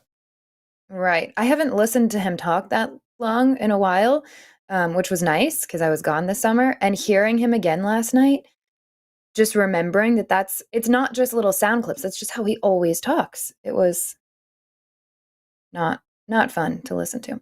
$10 from Dante Verona. Here's something abysmal. After a debate watching a panel of undecided voters, some people are not sophisticated enough to make a binary choice. That's like scary, profound. Yep. I understand, you get decision paralysis. You walk into a grocery store and there's 23 brands of mustard. And if you're like me and most people, you're going to grab the same brand you've been getting forever. You're not going to get the store brand because it's cheaper, but you don't trust it. And you grew up on this other brand, unless you grew up with store brand, but you grew up with this brand. And then one day they're out of yours and you end up spending minutes staring at the mustard aisle going, gosh, what do I pick now? Cause they're out of mine. Or do I just go without, or do I go to another store? There's lots of different ways you can get decision paralysis. The genuinely undecided voters have decision paralysis on a binary choice. And I know that there's a lot of talk about how rare it is for people to do self-reflection and self-inventory and to know themselves and understand their ideals and be able to express them. I never realized how significant that was until I started coming across genuinely undecided voters. Right. Um, Which but I what do I know? I'm understand. the one that fell for all the bias. Right. I understand that more in some past elections. This one, I don't get it at all. I truly don't understand that. It's like if you had a poll right now and said, well, the example I was going to use is going to blow up in my face, but if you had a poll right now that was like, do you want the world to end? Yes or no? I can understand how and why most people would say no, and that there would be people out there that would say yes. Sure. But the undecideds, Right. what? And knowing that there is going to be a consequence regardless of whether you pick one or not, too. That's the other thing. $10 from Hank the Penis Stabber. What? Can someone please sing this song? What's that? This is something that happened the other night. I think you and I haven't seen it yet when Jimmy was doing the Sunday Show AD. And I've heard rumors, and I know I need to go back and watch the call, but apparently it created Hank the penis stabber. And I know there's a drawing and stuff. We have homework to do. Oh my gosh. I'm sorry then, Hank, because I don't know what the reference is and I'm not familiar with the song. So I definitely cannot sing the song that Jimmy created for you. Arden, do you have any insight into the song? Not a fucking clue. Sing for us, Arden. Oh no. My singing days are long past. 100 Canadian dollars from Sean Yay. F. Thank you so much. Do you think all Americans are qualified to make an educated vote? I mean that they are aware of the policies, history of both candidates. Your thoughts on ensuring voters meet a basic criteria before being allowed to vote to ensure they have enough info from both sides. In the US, we don't have, and I don't think we should have, a requirement of you demonstrating awareness of the issues enough to make a decision. Generally, I think none of us are sufficiently informed on all the issues to make a decision there, Right. but anyone could easily be sufficiently informed to make a decision on the parts that they do understand and the parts that they do prioritize. I mean, if you genuinely don't know where you stand on Gaza, I can understand that. If you genuinely don't understand where you stand on Ukraine, okay, cool. If you don't know where you stand on abortion, I'm a little more dubious. If you don't understand where you stand on LGBTQ rights, I'm pretty dubious. I'm an economic idiot. I don't necessarily, I mean, I know supply and demand and blah, blah, blah, but I don't think anybody needs to be well informed on all the issues to be able to get a good general understanding of what's going on.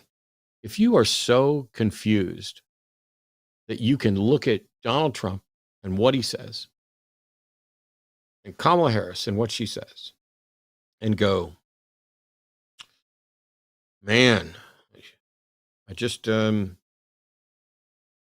don't know enough. I don't know. I don't know which one of them would be a better president. I don't know. I genuinely don't understand that level of cluelessness. Yeah.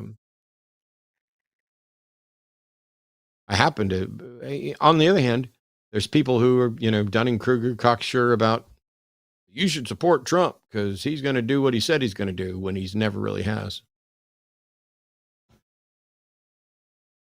$10, or is this one? No, this is you. Sorry. Okay, $10 Storm Chaser Noah. How do you determine what is intended to be a parable versus a historical claim within the Bible? I'm sick of well, that's just a parable excuse, and I don't really know how to respond. I don't tend to say anything's a parable unless it's presented exactly that, where Jesus or someone else is telling a story of some other characters in order to make a point. If I see that, okay, it's clearly a parable. The problem is that it's the point of the parable that matters. And so saying something is a parable doesn't absolve it of its problems. So, for example, the famous quote where Jesus says, "Bring my enemies before me and I will slay them." He's saying that in character as someone else. And so when you quote that, Christians be like, "Oh my gosh, that's in a parable." It wasn't Jesus saying that. That was Jesus being this dictator for the point. And that shuts down a lot of atheists, but it shouldn't, because the follow-up question should be, okay, what was the point? Because in the parable, that leader, bring my enemies before me and kill them, is a stand-in for God. Right. And so it's Jesus playing a character as an analogy for God. So it's still right to object to, but you got to know. Boop, boop, boop. $10 from Dread Empath 69. The amount of dishonesty callers exhibit by asserting that atheist skeptics are soft or give Islam a pass really itches my ass. You guys question all harmful rhetoric of religion. which also doesn't mean that there aren't atheist skeptics out there who are softer on some things.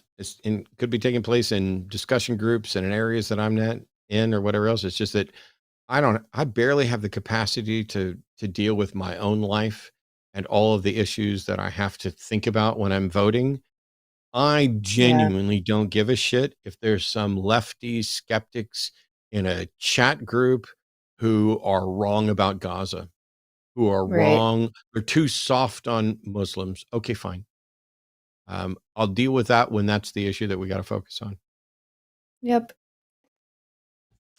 $20 from Erika America. Love you both. Well, that makes the whole day worth it. Thank you, Love Erika. you. Thanks, Erika.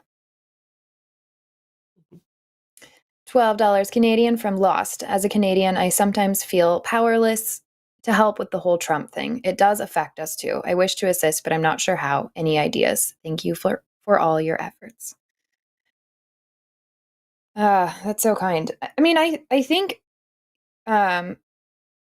using whatever, I don't know what word to use other than platform, whether that's just the conversations you have with people who can vote, whatever your capacity is to be able to post corrected information. For example, I've seen a lot of people sharing fact check spreadsheets from the debate last night, and I think that's really helpful. So I think it just depends on how many Americans or, American voters you're interacting with as far as what you can do. But this is already helping, so thanks. Yeah, commenting and participating and donating is helping. It's helping us get more message out. Although I'm going to mess up the message on occasion. There were, let's say, 90% of my little final rant at that caller. Let's say 90% of it was on point, good stuff and everything else. I find this so monumentally frustrating that there's still 10% of it that is me calling him a bitch or the things that probably aren't all that helpful or productive. I'm aware of it. I watch it. I've actually tried to stop using bitch entirely for the same reason. I don't like gendered attacks or anything that is also used in that sense. But man, I'm a human. It's frustrating. So you might be doing more and better, Lost, than I am a good chunk of the time. But the hope is that there are people out there I can reach and there's people out there I can't reach. And I don't know how to tell the difference, which is why I take the calls. If I knew the difference, I'd just go through what the call screener wrote down and said, yeah, we're not going to reach that person. We're not going to reach that person. But I want to try. But when I get to a point where it's just incredibly frustrating, I don't know how many people have heard the news story. I didn't talk about it at all. I know Arden talked about it the other day. And that is that Tim Pool and Dave Rubin and somebody Johnson or whoever and some others were basically supposedly unwitting victims, but of Russia propaganda. So the stories that they were commenting on and putting out, and that they were working with them and promoting their podcast, and they were these influencers sharing Russian propaganda, specifically in many cases to manipulate the American viewing public with regard to the election. And now the Department of Justice is going after it. There's a lot. Where's my Russian money? Eve, how many times have you been approached to spread some Russian propaganda? I mean, you've traveled all over the world. 0 Surely. times. Yeah. How many times have I been approached by anybody willing to give any kind of decent amount of money toward what I do? Not You very know what the many really scary times. thing is? Uh, You know what the really What? scary thing is? When Tim Pool, there's a clip of him basically describing exactly how this would work before it even happened. Oof. And he talks about how they don't have to give you talking points. They just go find the people who are sharing the talking points that they already want spread, and they just support them and give them Right. money, hundreds of thousands of dollars per month in some cases, to continue doing what they're doing and share. But Yeah. if you're being paid by Russian propagandists and they're not telling you what to say, congratulations, you were a free Russian propagandist before they started paying you. They just Yep. liked what you said enough to amplify it. I'm going to Oof. die broke-ish. And I'll leave whatever I've got left over, and all the snakes and everything else. Arden will be okay. But I'm not going to be, no, Soros has not come to me and said, I really like what you say about the people on the left. Why don't I give you $400,000 a month? Sweet. You know what? I'd say yes. Because if somebody's not requiring me to change what I'm saying or to move their talking points, if they just want to pay me to be me, fuck yeah. Anybody wants to give a $400,000 super chat right now, you will still not get to tell me what to say. But I'll be grateful that you just amplified anyone and everyone here on the line. I had Although, if somebody you on want to give me my $400,000, let's not do it through super chat because I don't want YouTube to get a cut of that. I want it all. I had somebody on my Facebook today tag the FBI and say, shut this page down and arrest them. They're Rothschild Epstein crime family members. So Oh my I gosh. texted it to my, very MAGA conservative evangelical family. Because I was like, finally something they'll laugh at too. My sisters were like, well, that's going to be really disappointing for mom and dad to hear. They're joking. But when you come up with a conspiracy that's that wild that even my family who, believes in QAnon and all that thinks it's crazy, well done. I wish that I was connected to some rich family that was giving me money. Ugh. $10 from LA Silver $9.99. Surfers. Oh, I did it real you got quick so it. you could have a fun one to did read. it. That was easy. Oh, great. $5 from Lena. Regulations are bought with blood. Nobody makes regulations just to make them. They make them because a lot of people died before they were made. Yep. I'm sure that was in reference to that call with Yeah. I don't Or it remember doesn't that even guy. just Yeah. even need to have to be death. It's just harm. Basically, Right. we A lot of harm caused. start, there's two ways to do this. You either start with no freedoms and you start adding very specific freedoms, or you start with every freedom and you begin eliminating freedoms. The only model between those two that works is to begin with all freedom and begin eliminating, because you can't even get started with the other model. If you begin with no freedoms, where do you get the freedom to add new freedoms? You can't even add to it. You can't even get that model started. But if you begin with all freedoms and you just begin to remove them when they're a problem, regulations are limitations on freedom that have been implemented because an identifiable problem, a harmful problem, has been, because a harmful problem has been identified and needs to be prevented or corrected in the future. Lena's 1,000,000% right. I hope nobody had Lena try to give an extra $5 to get in there. Thank you so much. $10 from Moravani. Wait, Oh, I'm like losing that's my all right. mind. You go for it. I threw it off. Hashtag, I think that's supposed to be Fergal Burgle Minergal Burgle, even though it's FMBM. No, maybe it's not. What's FMBM? I don't know. I think they were going for Fergal Burgle, but they just maybe got the B&M. Okay. Cheers for Shawshank Redemption. Great film, close to the best ever. Yeah, it's way up there. I was going to pick a really crappy film for an example, but my brain immediately went to Shawshank because it's genuine. I think it's a genuine contender for best film. Solid choice. Yeah. $9.99 from Poor Claire. People online want ban on aspartame with no evidence and it's unsafe, even though they can choose not to eat it. People exposed to pollution chemicals with horrible effects often don't even have a choice or even know. Yep. And so, for example, I avoid aspartame now, not because of any study or anything else, but because I used to drink a fuck ton of Diet Coke, like a ridiculous amount. And aspartame was the primary sweetener in there.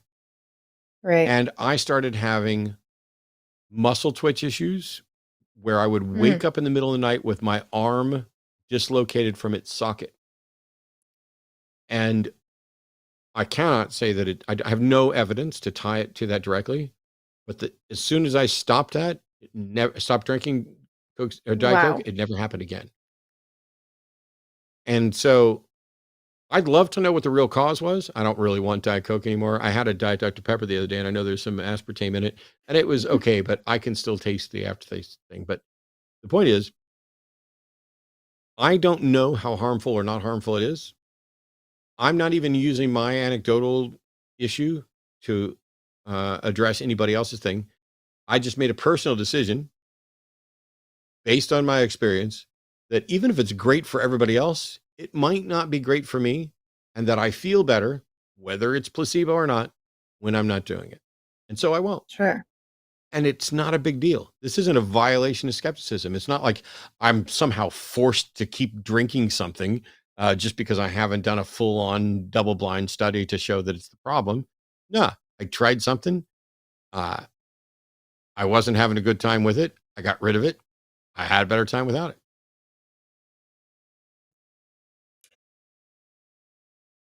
Sounds you, I think. Oh, is it? I think so. Yes. No, maybe. $10 from Yes, Ultra it Team is. Malcontent. Do we have a government one for the people, of the people, by the people, or do we have the best government buy can buy?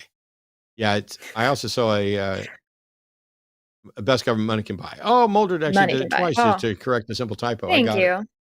I saw a meme somebody posted today that said, I wanted to teach my kids about democracy. So we all voted on what movie to watch. And then we watched the one I wanted because I have the fucking money. That's good. That does it. That'll teach them democracy. 1999 from Captain Zero. Just putting it out there that I would love to hear Eve and Matt discuss in depth one day the likelihood that free will is an illusion. Also, congratulations, Eve. Thank you. Yeah, somebody called Well, Chewed Gum the other day to ask about free will, and I said something about how, it's I don't, because he said, well, you believe in free will, right? And I said, well, no. And Alyssa was like, wait, what? And I was like, you should go read about all of this. And she did. The next day she was posting about it. She was like, I'm having like a panic attack about this. Oh, so here's the thing. I probably shouldn't do this on air. I don't know, Alyssa. She and I've never really interacted much. So I don't know what her position is on a lot of stuff. I have no objection to having her on the hang up or whatever else, if that's something that she wants to do. She seems awesome. I love what she does on Chewed Gum, and enjoyed watching her on reality stuff. And so I don't need to take everybody on every show and bring them in here, because I don't know. She may not be an atheist. She may not be a skeptic. We may not agree on political things. I don't know. Yeah. I don't have to be on every show, and I don't need everybody on every show. But Right. if she has any interest in talking about this and getting over the existential crisis, as Yeah. someone who I agree with you, probably based on what you said, Mhm. that free will in that context, I don't think we have. I definitely don't think we have Right. libertarian free will. And the type Right. of free will that I would advocate for is a compatibilist notion of free will, which just says Dan Dennett wrote a book called Elbow Room: The Varieties of Free Will Worth Wanting. And it goes through different types of free will and then says, here's the freest will we could hope for, essentially. And it is not eliminated by determinism. So whether Right. hard determinism or soft determinism is true, it doesn't take out this version. And what he got accused of doing, which he did, kind of, was to redefine free will into existence. And what I think he did was not so much redefine, but to refine thoughts about free will in order to justify our tendency to feel as if we have a will that is freer than we know it can be. But I had that conversation with Stephen Woodford, Rationality Rule, and I stopped talking about free will and just started talking about will, because at the end, it doesn't really matter how free it is. I have some desire to act. All we should really care about is what is going to allow me to act in accordance with that desire, what is going to inhibit my ability to act in accordance with that desire, and what might change my mind about that desire. Those three things, and possibly one more, but those three things definitely are the key focus of any discussion about, air quotes, free will. But libertarian free will, the notion that I could have done differently, or that if we're going to rewind the universe, something about me kind of transcends the deterministic manner of the universe, that's hogwash. Yep. Agreed. I think this one's you. I'll do it. $10 for Monkey Typewriter. You can tell that y'all both have been divorced. What do you want to do to get married? Viva Las Vegas. Amazing that a few months ago you never wanted to marry, and now you're married twice. More than twice, but Oh no. There you go. thank you, Get 'em all purity corrected. culture. I got them all over with in my teen years and early 20s, thanks to purity culture telling me that you have to be married in order to matter. So that was cool. I can tell you this though. This is a weird little kind of overshare to do late in the show. After I got divorced, I said never get married again, but I'm essentially married now. Right. And I don't have the same objections that I had then. But people often ask me, what regrets do you have in your life? And I used to say like, oh, I don't really have regrets because everything that I did and everything that happened made me and I like me, and I wouldn't be able to do what I do and say what I say if it hadn't been for that. But genuinely, Sure. if I knew everything now, or if I knew everything then that I knew now, I would absolutely still have married Beth, and I would have absolutely still divorced Beth, and I would have absolutely still done all of the things except for maybe one. There's maybe one relationship out of all of them. And yet I still look at that as valuable lessons and everything else. Sure. The fact that something ends doesn't mean it had to end badly. And just because it did end badly doesn't mean that it wasn't good at some point, and doesn't mean that there wasn't value in it. Yeah. So while there's probably a couple things I might change about my life, not those. I mean, Beth's still one of my best friends. We talked just the Aw. other day, and I'm on good terms with most of my exes. Kristen and I were talking before the show about the debate last night. I moved on. My life is better. I am in the best relationship I've ever been with someone. Just awesome, but don't fucking tell her. I don't want her to get a big head. $20 from Doublety Dupe. Congrats, Eve. Have a great wedding. Thanks for a good show, y'all. Thank you so much. Perfect. 10 euros from God is an atheist. Hello, everybody. Thanks, Matt. You helped me to deconstruct. For the sake of the USA and for us in Europe, I hope Kamala wins the elections. I ask you to vote. Don't count on an easy victory. You're gay, homie. Go fuck yourself, Jimmy. Yes, vote. And if you're not registered to vote, register to vote. Go do it. Check. I mean, and you can go. There's You plenty can of places. find You your can go to Rock state's the Vote. website. Yeah, and it'll pull up. It'll let you check on the status of your registration. Which even if you think you're registered, go check and make sure. $10 from TLPC. Millions of illegal fentanyl smuggling, child trafficking, Marxist aliens are flooding our borders to take all the black jobs, change your gender, and eat your pets. The new Republican Party. Fact. Nicely summed up. We got all the buzzwords there. $20 from El Gison. Is it El Gison? It is. I think they typed the pronunciation in last time and it was El Gison. So we need more people like Matt, Eve, and the rest of y'all speaking some sense in this bizarre world. I don't know how to deal with people that deny facts and reason. Yeah. I will say one that, no, I'm not going to do that. But I am taking steps to ease my frustrations and deal with it and change how I do some things. It took a long time today on today's show to get me really heated.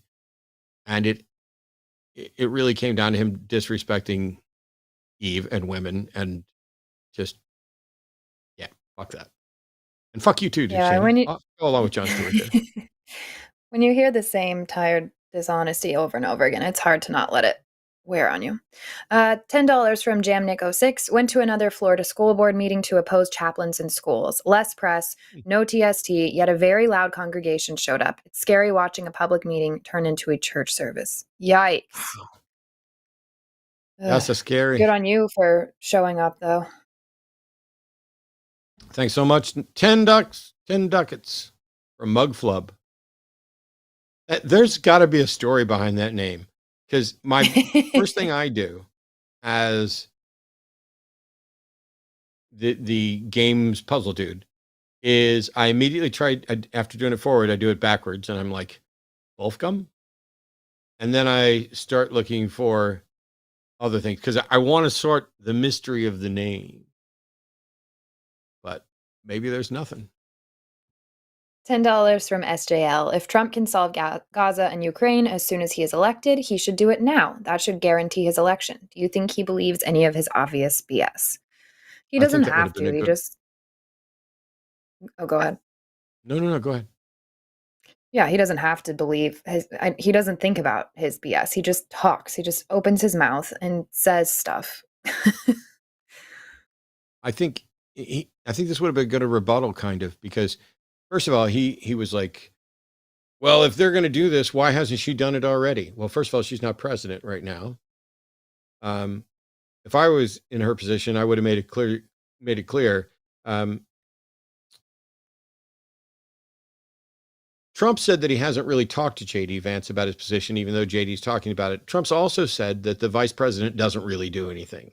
Well, I'm vice president right now, and I can tell you that he's wrong, at least about what I do as vice president. Unfortunately, I don't get to implement all my preferred policies, because the vice president's position is to support the president's policies and take on the tasks that get them out of the president's way that would stop him from implementing his policies. I am here serving as Joe Biden's vice president, which means I don't get to implement my policies.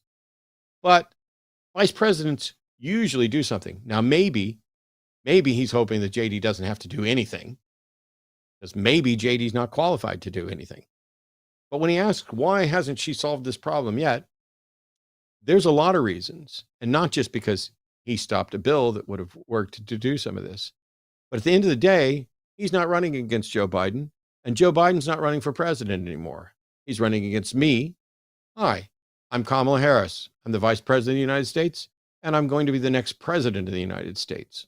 Well, you know. Yeah. Well done. She looks way better than I do, because she dyes her hair, and I just let mine turn gray. Whoops, I lost my place here. There we go. $10 from Julie Mack. Thank you for the show. Love you, Matt. Oh, I had to read one that was love me. Okay. Thank you. So sweet. I appreciate the love. I love the love. $9.99 from Confused Ape. Eve, your post on peace that surpasses all understanding after leaving religion was so spot on. Also surrounded by MAGA crowd. I need help. Backstory on Eve got framed. Name, please. I think you mean Eve was framed. Thank you so much, first of all. Yeah, I have, if you go to my TikTok, I think I have a pinned video that explains the whole, like, Eve was framed thing. So it'll take a minute, but essentially I think Eve was framed and by the evangelicals. So I came up with that as my username. $10 from Black Dynamite. Hey, Matt, Dakota here from, is it MA is Massachusetts. I enjoyed the conversation we had. I hope to have another one. Don't run away like you did with Andrew Wilson. Congrats, Eve, on your marriage. So, hey, Dakota, didn't run away from Andrew Wilson. This will probably be one of the last times I bother to reply to some bullshit comments like this from people who don't have any integrity and don't understand integrity. But I debate professionally. It's my job. And when somebody hires me to do a job and to debate a specific topic, that's the topic that I prepare for. And when we agree beforehand that I'm going to defend secular humanism and he's going to defend specifically biblical Christianity, and instead he says that he can concede my entire worldview and all he needs from me is to explain how a man gets pregnant, that is someone without any integrity who is trying to violate the contract of what we had agreed to. And in doing so was smug and dismissive about trans folks and the rate of self-harm and mocking. And as someone who actually has integrity, if let's say you were a plumber and you got hired to come out and flush the drain in my toilet, and when you showed up, instead of saying, I don't actually need you to flush the drain in the toilet, I'd like you to check my prostate and make sure that I don't have any, could you do that for me? Yeah, you leave. You do the job you're hired to do. And when somebody tries to change the rules, and in the process of changing the rules, they decide to attack people whose rights are being denied and who are in such a maligned situation that they are engaging in self-harm and who have been used as a prop and a slur in political propaganda all the time. When Trump starts going ballistic the other night, it was, they're trying to trans the illegal aliens in prison. None of that's true. But if you can say the trans buzzword, you get points with ignorant bigots who don't fucking have integrity. So I didn't run from anybody. I stood up and walked out along with the other people there who valued honesty, integrity, who valued debate and a commitment to truth, and who valued secular humanism and empathy towards people who are maligned. Thank you for your money. Fuck off. Yeah, I would have never let that through if I had seen it. So eat shit, Dakota. Fuck you. $10 from Shauna Silverbow. I slept through the show and we'll have to watch it later. Take my money. Thank you. Thank you That's so a vote much. of confidence right there. That's the end of our super chats. Thank you everybody so much for tuning in. So first of all, I would like for you to have a wonderful wedding weekend. And Thank you. I just send us pictures of y'all smiling. And then if you haven't picked out places to spend an extended honeymoon, might I suggest Austin, Texas, before we secede from the union and become this anti-trans conglomerate, and Arden and I have to sell all of our snakes and move to Vermont or We'll something. take you guys to Finland with us. No, I was already texting Arden about it. I'm already dreaming up the trip. We're going to come visit. I want to see all of the reptiles. We're going to play games. We're going to make Yuka play games, even though he's not a game person. He's going to become one. It'll be great. It's good stuff. But most of all, huge thank you to our call screeners, to our moderators who helped make this show happen. Thank you to Arden, who also paid attention down the hall and reined me in on a call that I was letting go just a little bit longer than, quite a bit longer than I probably should have. My timing was very off tonight. And thank you to Eve for joining me to do a Wednesday night hang up. Don't forget to tune in to Transatlantic Call-In Show tomorrow at 2:00 Central. The other shows coming up here on the line as we roll the credits and kick everybody out of here. You don't have to leave, or you don't have to go home, but you can't keep watching unless you rewind. And I guess you could watch again, but Eve and I are hanging around. Luxander and Ben will be on at 2 p.m. tomorrow on Transatlantic Call-In Show. Eve will be back. If you want more Eve, Sunday, 2:00 with Forrest Valkai. They'll be taking calls on religion. And on Sunday after dark, it's Dr. Adair along with Forrest Valkai. Monday, Skeptalk is Erika and Forrest. And next Tuesday's Chewed Gum is Shannon Q. Holy shit. And Alyssa, tune in, watch it all. I'm so Love you guys. jealous. Bye. So jealous. Patreon.